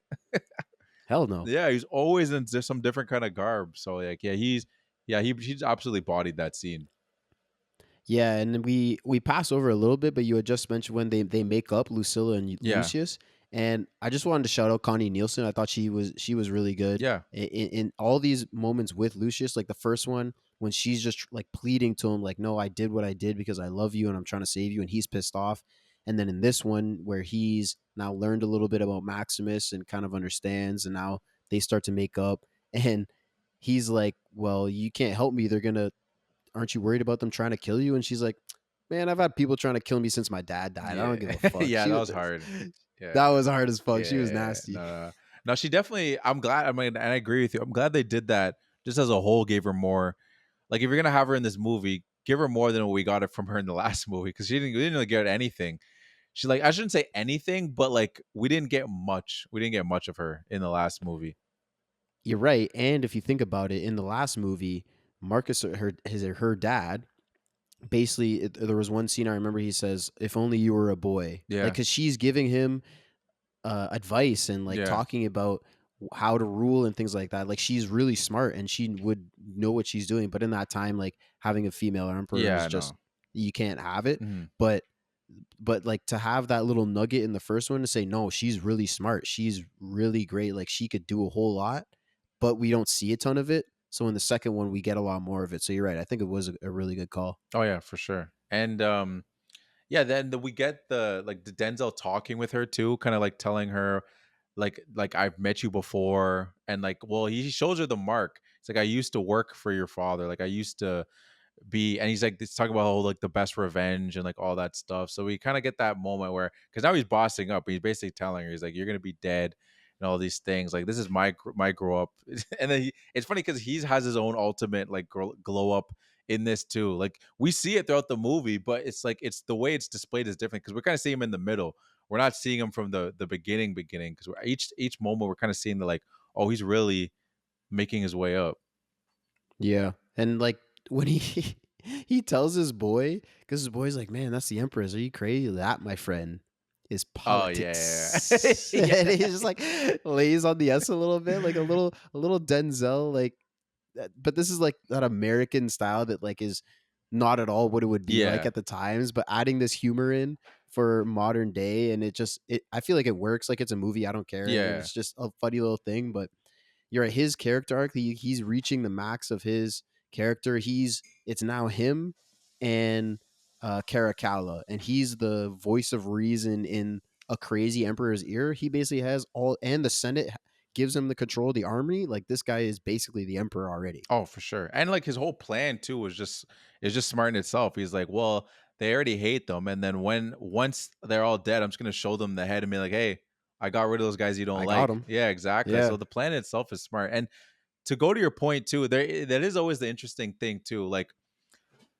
with being historically accurate, because people always think they want, and like I shouldn't say people, but like you have to realize sometimes too, like those very historically accurate movies don't always do the best because not everyone even wants to see that. Like people will complain about they'll pick at the Gladiator and all these things, but then like when Robert Egger makes like a witch or makes like, I mean, The Lighthouse is not a good example because the movie's just kind of all over the place. It's just like a wild movie. But like The Northman, where it's like I'm gonna put you in this world, and they're literally only gonna talk the way they talked in the 1400s, and it's like you don't even know what the heck they're even talking about, what they're even saying.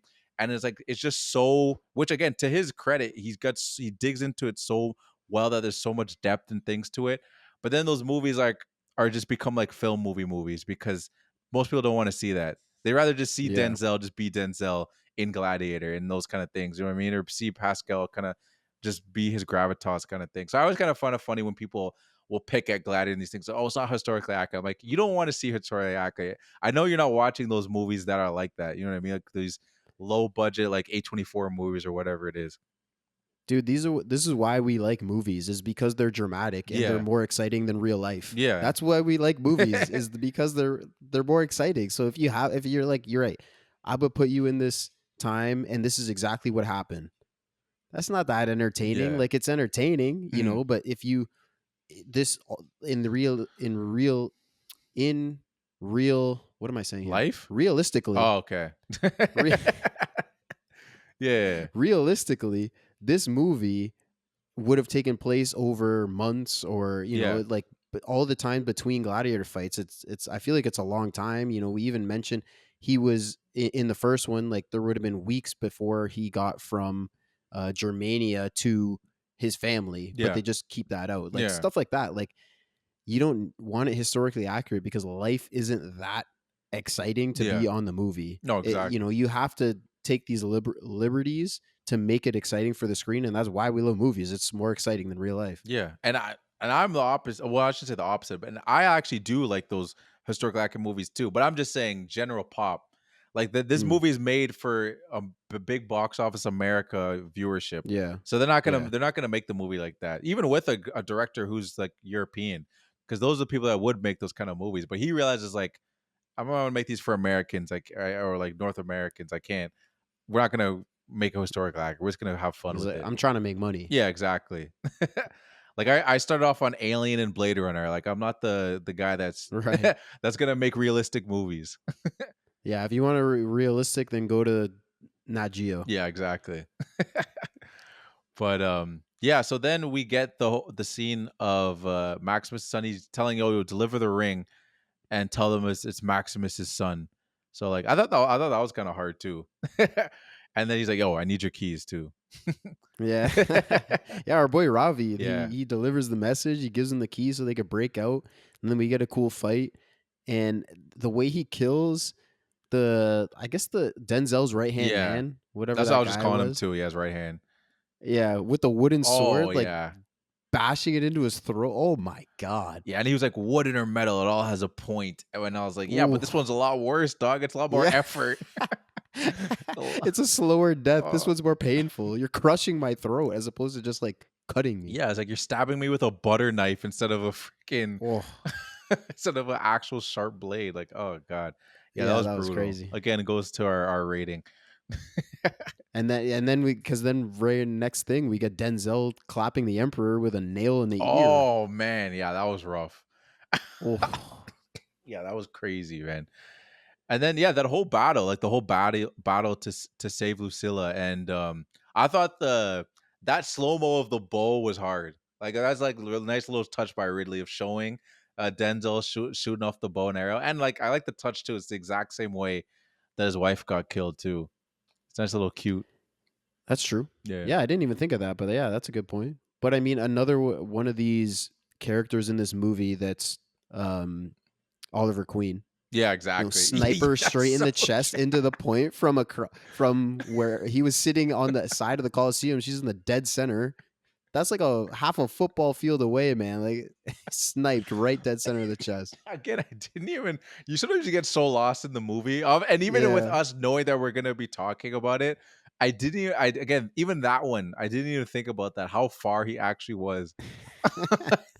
Straight through the chest. Dead center. Hey, don't sleep on him. You know, we don't know his background. We don't know his background. That's true. That's true. That's the equalizer, bro. That's not even. That's right. It could have been a gun, could have been a bow and arrow. It doesn't matter. He's not missing. He got resurrected. Maximus didn't. Ooh, there you go. There you go, bro. There you Don't go. sleep. But he still had his hand. Yeah, that's true. Yeah, I don't know. That was a nasty way to go out, that man. was. I mean, yeah, let's talk. Hand cut off. That fight. Falling in the water. And this is my thing, too. And again, it's a minor thing, but it was my same. And I get it in the first one to a certain extent where it's like, okay, but the fight between Maximus and like Joaquin's character was like, we're showing here the power dynamic of like, he never even stood a chance kind of thing. Yeah. But my thing is he set up this fight. So there's no way he thought he could actually beat Maximus, where I was like, let him have some more obstacles to fight. You're just really going to fight him straight one-on-one? And you think, and like, what do you think is going to happen? And that was kind of like my thing with Denzel too. I was like, okay, Denzel's about to fight him. And it's like, Denzel's an old man. I was like, what are we going to do here? And I like how Denzel was a little dirty, threw shit in his eyes and stuff like that. I'm like, okay, here we go. Here's a little bit of something. But I would have liked it's like, I don't know, like he's got like a stab wound. He can only fight him with one hand. Where it's like, I don't think he's going to lose the fight, but at least make it even to a certain kind of thing. You know what I mean? Otherwise, it's like freaking Brock Lesnar versus like some random dude on the street. Where it's like, I know this isn't how this is going to go. Unless Brock has his arms tied behind his back or he's got one leg missing, then it's like, okay, now we kind of have a fair fight here. But otherwise, I'm like... Yeah, I thought the exact same thing. And this actually confused me. I was like, so Denzel's whole plan has worked perfectly so far, right? He got control of the Senate by blackmailing this guy. He got the emperors to kill each other. Well, he got one emperor to kill one, and then he killed the other. So now he's emperor. Why did he ride out so he could fight this one gladiator dude one-on-one? This is your plan? Your whole plan culminated in you in a one-on-one fight with Lucius. What are you doing, bro? There's no way. Like your plan has been perfect up till now. This is your plan. Like what was the plan? Or did Lucius mess it up? Was he not supposed to follow? I guess Lucius was supposed to be in the Colosseum and he escaped. Yeah. Maybe that's it. Yeah, I guess maybe he didn't. But where were you going though? Yeah. Like, yeah. I mean, yeah. Because it's like, yeah. I guess. Yeah, go. I guess he was going to because the army was approaching, right? The general's army was coming to overthrow the emperor. So I guess he was going to say, no, the emperors are dead. We don't have to fight. I'm in charge. Yeah. I guess that's what it was. That's probably true. Because otherwise it's just like, maybe we just don't know him like that. And he was just like, no, I could beat that dude. I've been watching him. Like, I know I still got, it's like, again, people don't know me, bro. Like, I'm nice with it. And he was looking nice. Not as nice as Lucius. He was looking nice at first. Even before he threw the shit in his eyes, he was blocking him. He was blocking shots. And I was like, oh, as an old man too, he's blocking shots. But if you think about it, that was that in the first one, Commodus at the start of it, like they still fought for a little bit. He blocked a few shots, but we knew he was going to lose. Yeah, no, that's true. But I thought this guy, this guy was an old man though, so I was like, I didn't expect anything. Yeah. I didn't expect anything. So the fact that he was even blocking shots, I was like, oh shit, okay. Like, I wasn't expecting that. Well, I don't know. I expected that. Like you can't have Denzel go and just like first swipe get folded. No, for sure. I just thought it was gonna be like a Jake Paul, Mike Tyson type deal, and then that's what it was. Yeah. But I just didn't know what to expect, bro. But we get the moment at least of him, in the water. Yeah. As soon as I saw water, I was like, okay, he's gonna go to his afterlife and see his wife, and she's gonna say no, not yet. Like I knew that was gonna happen, and then actually it was his mom. It was his mom that he saw and was like, nah, you're Maximus's son. What are you doing? Yeah. He's like, oh shit, okay, here we go. I'm glad that he didn't die too. I thought that would have been a little too cute. Like, let's not end the movie the exact same way. The exact same way, yeah. That's what I was thinking at this point. I was like, is he gonna die? Like, is the fight gonna go where? Because I knew he was gonna kill Denzel, but I thought like maybe Denzel fatally wounds him as he's going out, and he like slowly bleeds out or something. But you're right. I'm glad they didn't do that because it would have been too cute. And it goes to the end part. Like I thought it was a cool shot when he like goes into the sand. He says, "Speak to me, Father," and I'm glad that this is what I was talking about earlier, that they didn't actually show like Russell Crowe. Like they just showed his hand Mm. like going through the weeds. I didn't need like a cute thing of like seeing, and then it's like they show his face of him in the afterlife with his kids. I was like, again, it wouldn't ruin the movie, but I'm like, it would have been just a little too cute. Like we didn't really. The hand is enough because you see the ring, Yeah. so it's like okay, without that's Maximus. I think they just didn't want to pay Russell Crowe. That too. That too.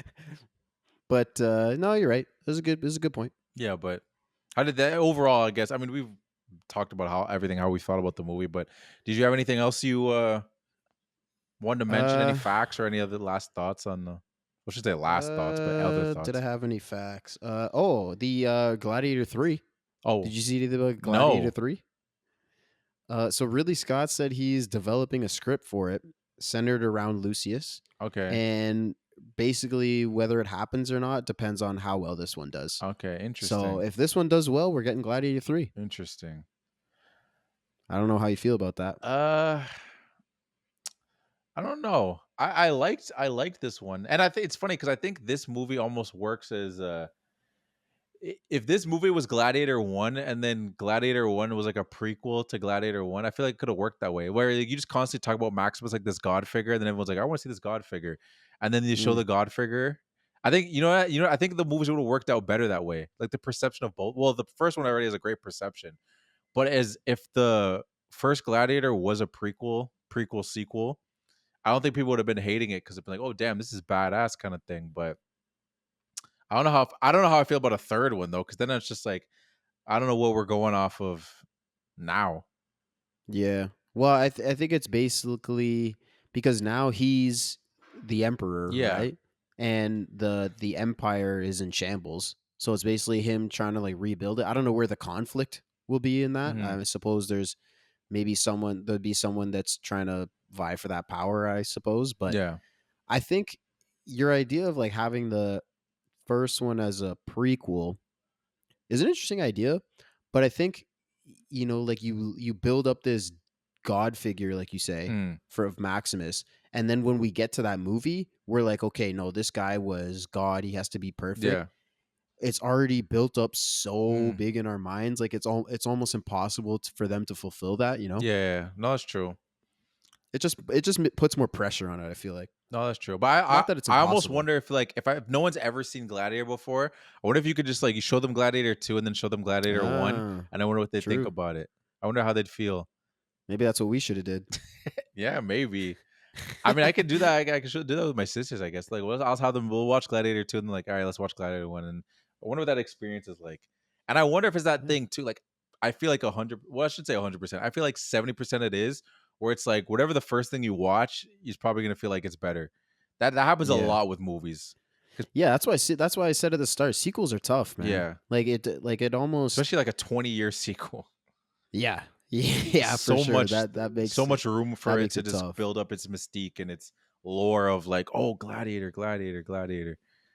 Yeah, it's like Pulp Fiction. Exactly. If they made a Pulp Fiction or like, oh my god, I mean that's not like a sequel movie, but just any of those kind of movies where it's just like they're like become like these iconic movies for a specific director, and then it's like, hey, I'm gonna make a sequel to it. It's like, like I remember they were teasing, like they're asking Tarantino, are you ever gonna make a Kill Bill 3? They ever thought about making a Kill Bill 3? I'm like, nah, just don't even bother, bro, because nothing he could do would make people like it. Happy. Even I don't even say like it more, but like it even. People just be like, oh, Tarantino's lost it. No, these don't even hold up. Like doesn't hold a candle to the first two movies. Like there's just don't even bother, bro. Just stay away from your past movies. Yeah, because if you think about it, there's like this strat of going for a sequel, right? Doing something very, very similar to the first one. Yeah. And then there's something different with like Joker, for example, where they did something totally different from the first one, right? Like in the first one, he's killing people and stuff like that. And the second one, they take it a whole different direction and everybody hates it. Exactly. So, I mean, it's so hard. It's so hard to work a sequel. There's different ways you can try and do it, but it's no matter what you do, it's tough. That's the thing I want to talk about too, because people talk about why bother making this movie, like they didn't change much, but like that's this tough thing because people don't like they want the same beats or they want something different, and then when you get something different they don't like it. And there's two genres, two movies I think of that first come to mind, and it's Back to the Future and Scream, which I both like both those movies. You haven't seen the other two Back to the Future movies, but when you watch them, you'll notice it's the same beat, and the movies are good. But it's one of these things. It's like, what did people like about the first Back to the Future? It's the Marty thing. It's obviously going back in time. It's the things going wrong, and they kind of stick with that because, like, well, people like this. If we do something different, then people are like, oh man, that's not what the thing I liked about Back to the Future. And it's the same thing with Scream. It's just like, well, it's like there's a killer, it's a masked person, you don't know who the killer is. If you try to do something different, then it's just like, oh man, that's not like the movie that I love so much. You know what I mean? Especially when you spend like 4, 5, 10, or 20 years to make the sequel. It's like people are holding on to that formula so much that's like no matter, you're kind of fucked no matter what. It's No, so I agree tough. with you. I think this was the right I strategy do. for this Yeah, one. I I do. think it I was the think right so play. too.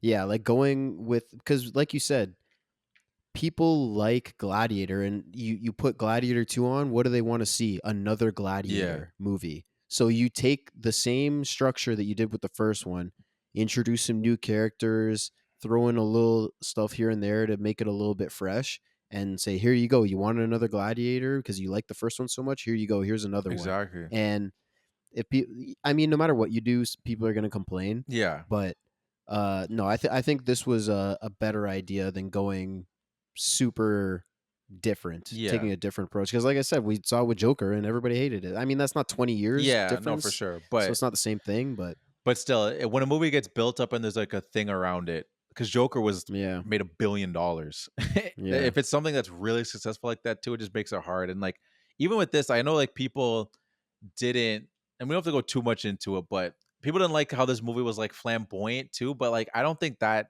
is that big of a deal either. Like some of the characters are more flamboyant, and I don't think that. you know what's Yeah. I was gonna say, you know what's crazy about that? Mhm. Denzel actually said that he kissed a man Yeah. in one of the scenes, but they cut it out. Yeah. And I mean, his character mentions in one of the times he's talking to someone, he's like, "Oh, sometimes you don't prefer women. Yeah. Sometimes, Exactly. like so." They say it, Hmm. but he said, "Yeah, I think they got chicken. I kissed someone and they weren't ready for it. They took it out." But he said he killed him 5 minutes Yeah, later. exactly. I did. Yeah, I did see that. Which is I find it interesting too because that's another thing too. Like if you just look at Roman history and all those times, there's definitely a time period, but they were like flamboyant and stuff back then too. You know what I mean? And it was like, Yeah, and I don't think they even with what they did, I feel like they didn't even really overdo it. Like I mean, I don't necessarily there's a way to overdo something, but I just don't think it's again, it's a lot of the clickbaiters where people are like, "Oh, Gladiator 2 tries to be woke. Gladiator 2 strips the masculinity out of it." I'm like, guys got their heads cut off in it, and like, I'm like, the movie was still like aggressive and there was a lot of killing and stuff like that. It was just like this added different elements to it. You know what I mean? They put a black guy in it too. Like they just did different. Like I don't think that necessarily makes the movie woke or anything. I think they made a movie in a different like with 2 decades later. It's a different world. You know what I mean? So you just kind of like make the movie still in its time, but then you also kind of be like, well, it's a new take, so we kind of gotta like give it a different life. You know what I mean? So I don't know. yeah, I just think the movie's woke is kind of like a weird take because I don't think it is. yeah. I agree. And like you said, the gay thing. There's they mention it like once, Yeah, and it's not even like they're saying, "Oh, and that's totally okay. It's right to be gay." yeah, Like, exactly. they're not even putting any commentary on it. It's just part That's of what the I movie, and mean. that's what existed back at that time. Like, especially up in royalty, I'm sure they were having crazy orgies and sex That's what I'm freak saying. things going on, diddy parties all over the place, man. That's what I'm saying. Yo, It's guys, normal. the election's over, bro. We don't have to we don't have to keep talking about woke and all these things. Like, yeah, I just think yeah, that was just it, that was a big part of it too. Like, I mean not it's not a big part of the movie, but I just think just in general, just like the whole Yeah, like with movies when people talking about because like what you said, even if you make it like a black thing too or whatever, it's just like that's not what woke is. Like having diversity in a movie doesn't make it woke. yeah, It's the exactly. actual commentary that's in the movie and the things that are happening in the movie. Like the plot of the movie had nothing to do with the characters' like sexualities. It was just in there. Yeah, So I and don't there was no commentary around it. Yeah. exactly. So that's just my take on it. I know that's not a controversial take, but maybe it is to some people. Nah, But whatever. yeah, it is what it is. But the only other thing I had about the movie is like, I guess like facts wise was just, I thought I saw behind the scenes of just like the physicality of the movie, and it's interesting to see how much training and stuff these guys actually did for the movie, and like how much of there was no stunt doubles, and a lot of the stuff was like no ropes. Like a lot of the guys were actually like going, obviously not killing each other, but they're actually going through the motions like Pascal and stuff like that. So I thought that was interesting. Just like something cool to check out if you want to hop on YouTube and just see them train for it. It's just cool when you see like the extra effort these guys put into making the movie. Yeah, I did notice that kind of in the fight between the general and Lucius. I was like, Pedro's moving a little slower than Paul Mescal. You know, I mean, it's normal. He's much older than him. Yeah. But I did notice it. I was like, yeah, he is kind of moving a bit slower. But that means that it wasn't a stunt double. You're right. Yeah, and it makes sense, it looks better too. that way. And I think it also That's makes true. sense too because it's a younger guy versus an older guy. Yeah, that's true. So it would be like that. I think that adds some like realism to it.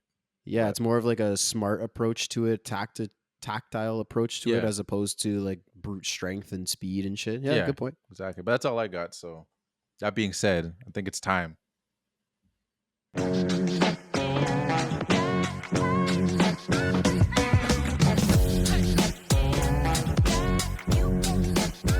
All right, everybody, welcome to the Filmies. Tion talked about it earlier. This is our award show, and we're going to do it at the end of we do this at the end of every episode, but if this is your first episode, we're going to start with our fit check.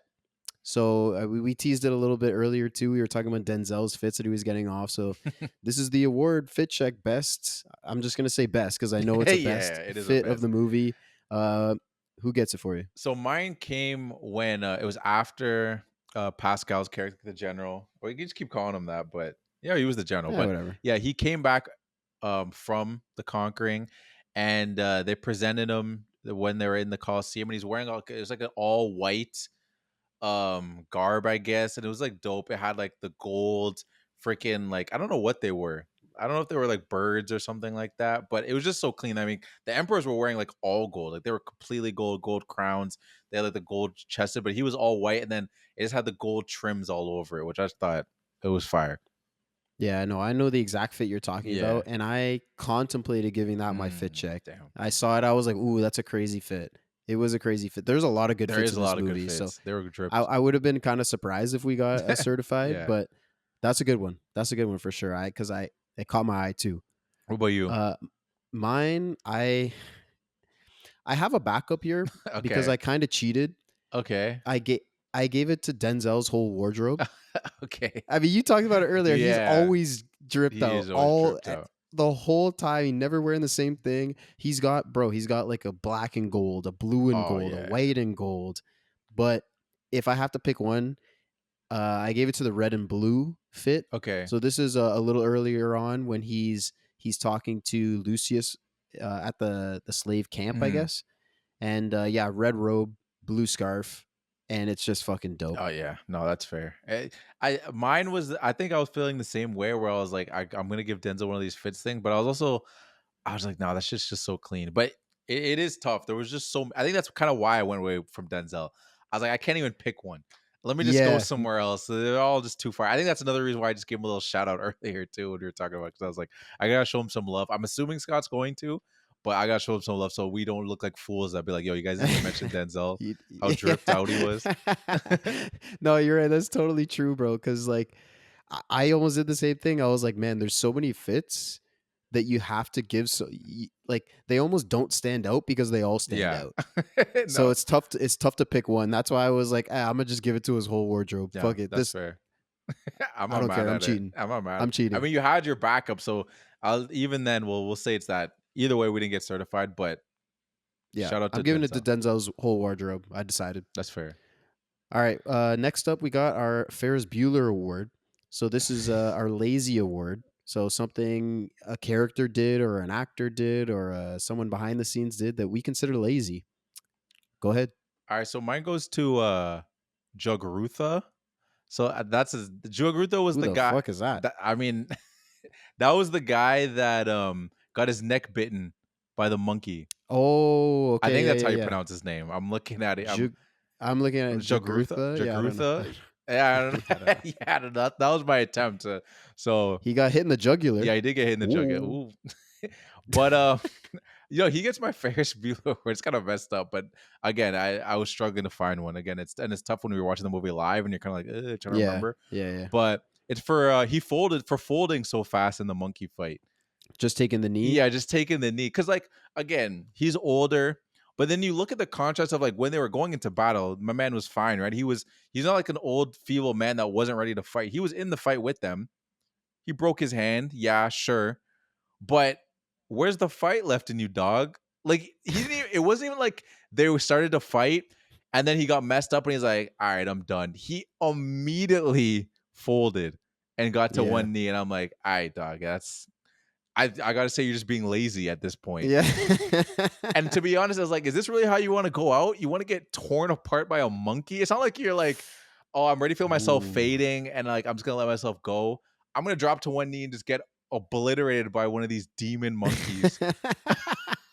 Like honestly, now that I think about it, the monkey is pretty humane for going right for the neck. Oh, like, yeah. What if they just started like clamping on his leg and he was just true. like screaming in pain or something? You know what I mean? Because the monkey doesn't understand that he's giving himself up. No, that's true. You know, so at least he went right for the neck. But you're right.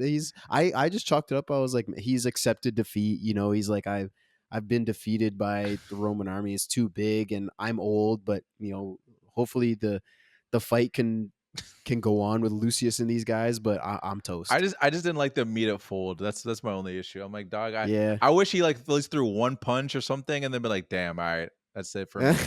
Let me stick next to him for just like to get some to Maximus' son just to get some help, but he just folded too fast. I just didn't appreciate it. What about you, man? What's your Ferris Bueller? Yeah. Nah, I can't hate on it. It was a fair What's your point. Ferris Bueller award? Mine goes to I don't even know if this character has a name. It's one of the gladiators that's fighting with Lucius, but it's in the rhino fight. Okay. And it's the one that you see get clapped. Oh, early on. yeah. So he runs up to the rhino. He first takes a shot on the chest, right? Yeah. And he gets back up and he loses his sword or whatever. Mhm. And the dude on the rhino starts swinging like the balls on the ropes. Yeah. And the dude starts running away in a straight line. I'm like, dog, what are you doing? Like he's running, he's twirling around these balls on a string. He's obviously trying to trip you up. Yeah. And you run in a straight line right in front of him, giving him the easiest possible shot to do this. Like you gotta throw some zigs and zags in there, man. You're not gonna outrun a rhino in a straight line. Man. Serpentine. Yeah, what are you doing? Yeah. No, that's pretty bad. That's a good one. I don't know if he has a name either. Saw it, I was like, what are you doing? I even looked for it, man. I was like, I mean, he probably is one. There's a whole bunch of people credited, and there are a whole bunch of names. So he could have been Boss Star or not young Lucius, Darius, Koi Star. There's a whole bunch of names. He's one of those names. I don't know who he is. That's but a fair. No, he was being lazy. That's a fair Ferris, man. It's a fair Ferris. I'm not mad at it. It's a fair Ferris. I'm not mad at it. All right, I appreciate it. Next, we got our Nas Reed Award. Okay. So this is our 6-man award. Yeah. So anybody that's not one of the main characters that stood out to us the most. Go ahead. So mine goes to Ravi because because I was somewhat avoiding talking about him during our discussion because I was like, I don't want to give him too much props because he's my 6th man, but like I don't know, I just thought he was great. Like I just thought he was charming. He wasn't the only comic relief that happened throughout the movie, but he had some funny parts. Like even him telling like Lucilla. No, not Lucilla. Lucilla. Yeah.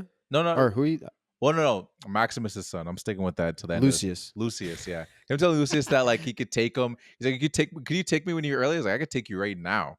Like I like I had that little gravitas to him, and then even later when he calls him an old man, and then he like puts his hand up like he's gonna hit him. Like, don't call me an old man, bro. Like I'll still beat your ass right now. Like. It just made me think he's like an uncle. I'm like, where's this guy from, bro? Is he from the Caribbean? Like, where is he?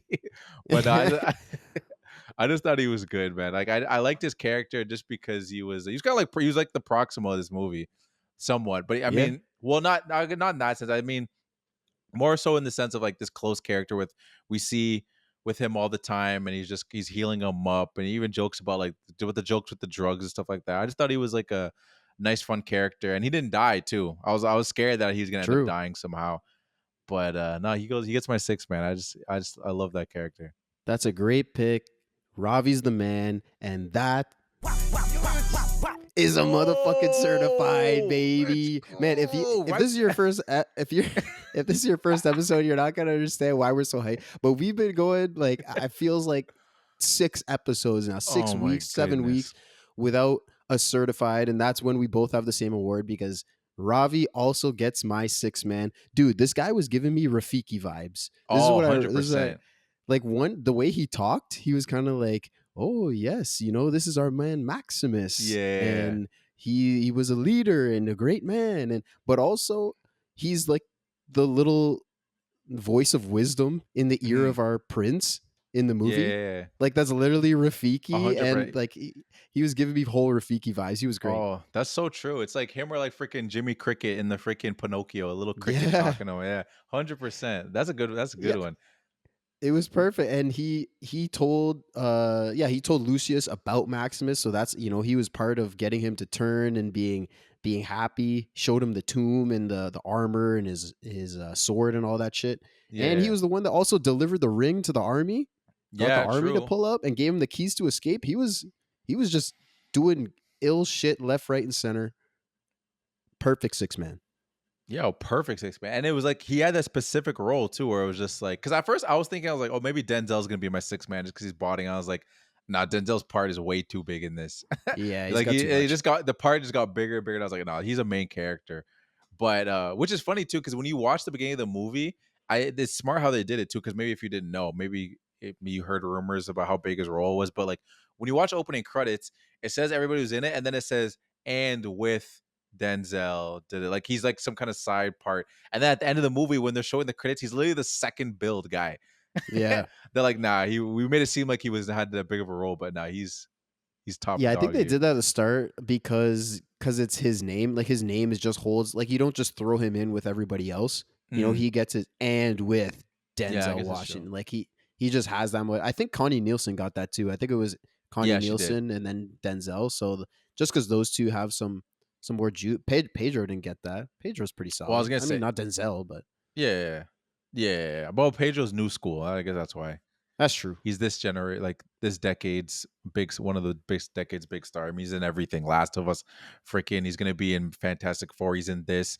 He's the Mandalorian. He's catching freaking Pablo Escobar and Narcos. Like he's just give him everything. Yeah, right? Yeah. But Ravi, well deserved. Well, super well deserved. And we finally got a certified. That feels like a monkey off the back. It feels great. Nice. It really does. Maybe we got more. No pun intended.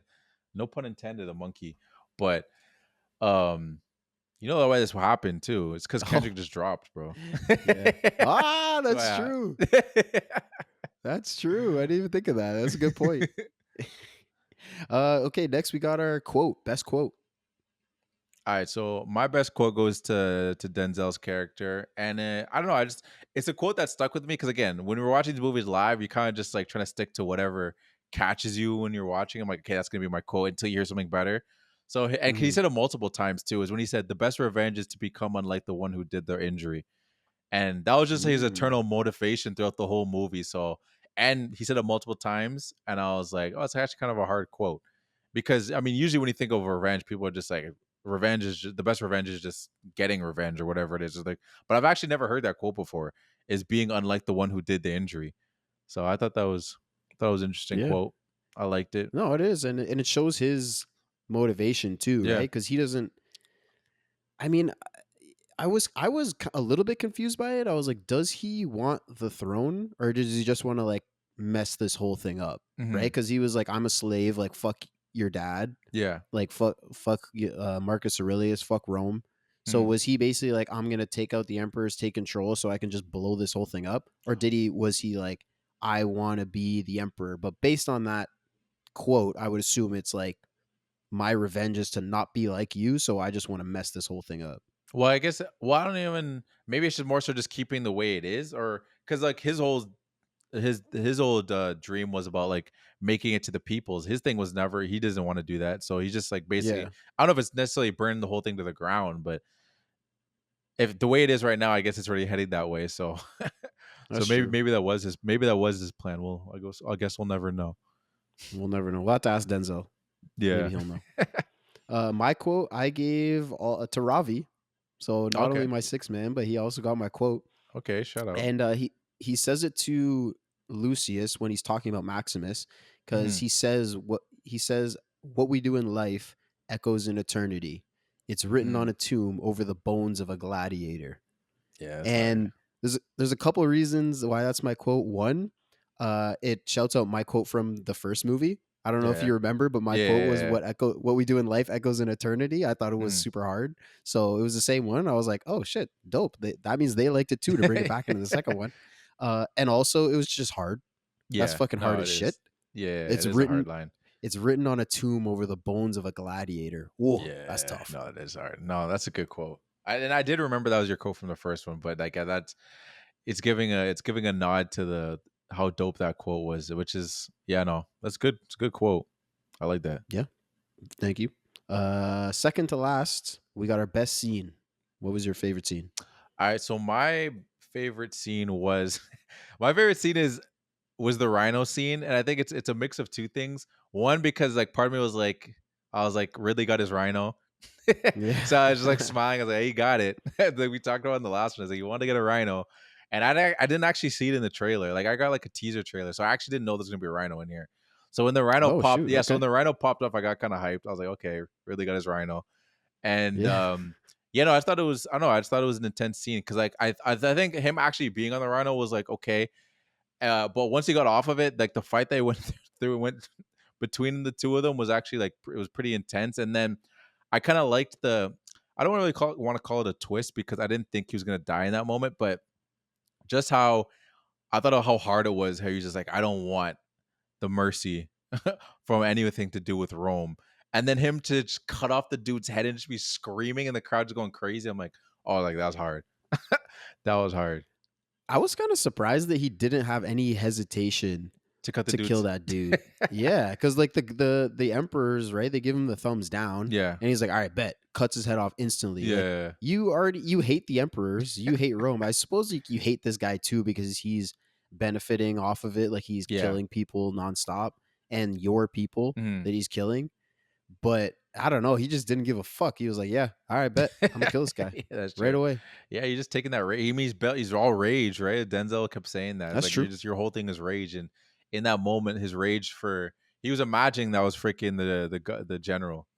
That's really what it was. Fair. Yeah, I guess so. Well, he's like, "You're in my way to getting to the general, so Yeah, so I'm gonna do off this. with your head." That was a Exactly. good scene though, and Yeah. yeah, the rhino was dope. Just having the whole rhino in a coliseum was fucking dope. Yeah. What about you though? M- What was your favorite scene? Mine was Denzel taking control of the Senate. Okay. Yeah. I talked about it a little bit before, like it's like how it starts with Caracalla talking, and then he leaves, and then the whole tone just like stops, like it's like almost like the music stops, like you could hear a pin drop in Yeah. that place, and it's just Denzel in the middle of the whole Senate and everybody waiting for him to talk, and he's just like the aura is just dripping off of him. It's fucking crazy. Yeah. And then he kills the scene as well. You know, he pulls the head out. He's like, I desire power, and he takes control of the whole Senate. And then this is a big reason of, you know, when I was in the theater, a big difference of being in the theater, because the sound Mm. when he gets control, everyone says, you know, I or here, Yeah. or whatever it is. They all vote for him. And then he goes and he like touches the thrones. Yeah. And the sound was just like beating in the theater. And I was like, oh, this guy's rising to Yeah. power. This is fucking crazy. No, it was hard. I mean, yeah, Denzel just he just bodied it, and like again, part of me was just like, I don't know how big his role was gonna be in this, and it's just like, I mean, I'm just a huge Denzel fan. Like, Yeah. I think he's one of the greatest like actors of all time. Like, I think he's in the top. So like, just to see him be in there, and I don't even necessarily say it's like he's doing the Denzel thing because he's got some range. He's played different characters before, but I think he was just so good. And in that scene, it was just like was really putting on display of him just. I think he wasn't really doing much of the Denzel That's what I'm thing. Like, he was saying. I'm saying really, how he yeah, wasn't. he Yeah. was like cheerful and like funny and like playful kind of in his character and Yeah. what he brought to this character, as opposed to being like serious and dramatic and emotional. Mhm. There was less emotion and more just like smartness. Yeah. And yeah, and then this scene when it's just his plan culminating, and he's tough. Yeah, He's tough. one And hundred then percent. I just it's like the birth of the villain Yeah, kind of in no, this, for because I sure. didn't expect him to be a villain, right? I was like, oh, him and Lucius are working together to Yeah, fight against the throne, but becomes like this villain, and I think it like climaxes in this scene, and it's so good. no, it's a really great scene. It's a great pick. Last but not least, our MVP. So most valuable performance, most valuable player, whatever was best to you in the movie. Go. Who gets it for you? All right, well, as much as I was hyping up Denzel, I'll give him an honorary mention because I thought about giving him my MVP, but he's not my MVP. Even though I was just hyping him up, and I literally just said I think he's one of the best actors of all time. But I gotta give some love to Peter Craig, who was one of the writers on it's always tough because they always have like the screen adapted, screenplay, but I'm not gonna pick all three of them. I could say the writers, but if I'm just gonna pick one person, I'll say Peter Craig because he was one of the writers for the movie. And I just like the structure of the movie. Like we were talking about it in our initial thoughts when we stepped out of the theater, and like kind of what we thought about the movie. And I just like the way this movie was structured. I liked the way we got Denzel's character doing their thing. I like how we had these. It wasn't, to me, it wasn't too many subplots, but I hear your point where I say where you probably could have took maybe Pascal's away, and maybe it would have been a little tighter, and maybe he could give us a little more here and here for it to be more of a compelling story. But I just liked how they kind of still had similar structures to the first one, but they added these other layers to it, which kept me interested and kept me wondering what was going to happen next. And so I just want to give him shouts for just helping develop an interesting story that I liked. I liked Gladiator too. I like it. Not like Gladiator 1 that you hated. Yeah, exactly. I'm the Gladiator hater. Not the Gladiator 2 hater. Yeah. But no, it's a good pick. It is a good story for sure. And like I thought, yeah, there was maybe some stuff that could have been a little bit different, but I mean Mhm. that's the case with any movie, really. Yeah. But that doesn't mean it's not good. Yeah. And I think it was really good, and that's your most valuable. I can't hate. So what was yours? Who was your MVP? Mine might be a little bit of a sleeper pick. Okay. I gave mine to Connie Nielsen. Okay. So she I'm not mad plays at that. Lucilla. I'm not mad at that. And we didn't talk about her much when we were going through the movie, but I just thought every time it was her moment to shine in a scene, she shined. Mhm. And like every time it was her and Lucius one on one, she was great. When she was tied up to the post, and like they just even shared a look, and I felt like there was so much conveyed in just that. And when she was with her husband, and she was talking about, why are you doing this, or not, like he was explaining to her basically, right? Like, I don't want to do this shit. We got to find a way to feed Rome. And she was great in those moments, but she was also great when she was working with him to try and overthrow them, like when they were planning and stuff like that. Mhm. When she was crying to the general to help Lucius, Yeah. she's like, no, that's my son, like I'll give up anything for Rome, but not my son's life. I just thought every time she was on screen, she killed it, and that it stood out to me the most, and that's why she gets my MVP. No, it's a great pick, and I'm glad you gave her some love too. Because I don't know if you remember this either, but when we did the first Gladiator, I didn't give her my MVP, but I gave her an honorary mention, like I did with the Denzel thing, because I thought she was really Ah, good did too. you? Okay. And I want to give my MVP, but I ended up giving it to Joaquin Phoenix because I thought I just really liked how he was in the movie, how he performed with that character. But I thought she was really great in the first one, and I think she was really good in this one too. So I'm not mad at that at all. She's a really good actor. Yeah, no, 100% she is, and yeah, she killed it. But Denzel, you were talking about, because you shouted him out, said you wanted to give him your MVP but didn't, and I thought he was really good in this too. And I agree, I think he's one of the best of all time. Mhm. But that's why I feel like we kind of hold him to a higher standard. Like, he was good in this Yeah. movie. He was really good in this movie, Mhm. but I don't think this is his best performance. No, and that's how, I don't. and that's what I. So it's just What it's did I, Denzel. yeah, and that's what I did with the what was it? What movie was that? Captain Phillips, where I was like Tom Hanks. I was like, I'm not gonna give him MVP because he's gonna get MVPs in other movies we're gonna do, and that's how I felt with Yeah. Denzel too. There's gonna be other True. movies that he's gonna be in that he's gonna get them because he's just in so many good movies. American Gangster Well, is another Ridley Scott movie too. Ridley Scott movie? Did we? Because we did Training Day. Yeah. Did he get either of our? I think I gave him MVP in Training Day. Yeah, I think she did. I think you did. Yeah. So I think he's already got one from me. I think we both gave him MVP. Did we? We I might think have. so. Yeah, because it's tough. It's not impossible that we gave it to anybody else, but who else could we would have gave him MVP in Training Day? Yeah, director yeah, maybe, but I don't know. Yeah, it probably was him. Not Ethan Hawke. Yeah, not that you're shitting on Ethan. If you're gonna give it to no, he was good in that movie. But too, yeah, I don't think he's an MVP. Not Denzel. Movie. Yeah, he's not the MVP. Yeah. If you were gonna give it to an actor, it would have been Denzel. Yeah, so 100%. So yeah, I think you're probably right. We probably both gave it to him. Yeah, but that's what I mean. So like, he was good in this movie, really good, but not his best. No. Like, but that's not to knock it down. No, like, exactly. It just mean his best is so high. It's so hard to achieve. Yeah. No, 100%. But yeah. So that's it from us. If you again, I've said this before. If you want to give well, actually no, I haven't said this before. But if you want to give us an award, maybe you think about. Can I just realize that? Never mind. I'll say it after. But if you want to give us your award and you think, hey, maybe you want to give us a 6-man or your Ferris Bueller, send it to us. Instagram, TikTok, YouTube at the Film Room Pod, and we'll read it on the podcast. As well as if you want to give us a review on Apple Podcasts or Spotify, 5 stars, we'll also read it on the podcast. And we appreciate any support. We always love when you guys give us comments on any of the social medias, or if you leave it in the reviews. We've read them before too, so we appreciate the love. We want to grow that movie community, and we love talking about movies. We'll definitely. I mean, why? That's why we started a podcast, bro. We love talking about movies, and we talk about it with each other. Yeah, but you're right. Like, the whole point of being on social media is we could talk about it with other people, and yeah, we get those comments, and I always hit back, and it's cool because we have our own point of view, but other people always come with different facts or different points of view, and it's just dope. Yeah, exactly, and like. Send me all your feedback on the Gladiator thing, bro. Like I'm not trying to fight people. Okay. Like I'm not. Again, I don't want to be the Gladiator hater, but maybe I'm coming off that way. And send me your comments. I want to see what your if you agree with some of the things. Maybe some people agree with what I would say. Maybe you have some pushback. I'm curious to hear it. I'm open. Mess his ass up. I'm not gonna. Gross. I'm not gonna. No Diddy. I'm not gonna ignore you. But with that being said, you may be listening and wondering, what did you guys do before the film room?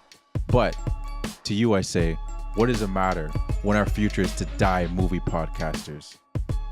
And peace out. Mustard!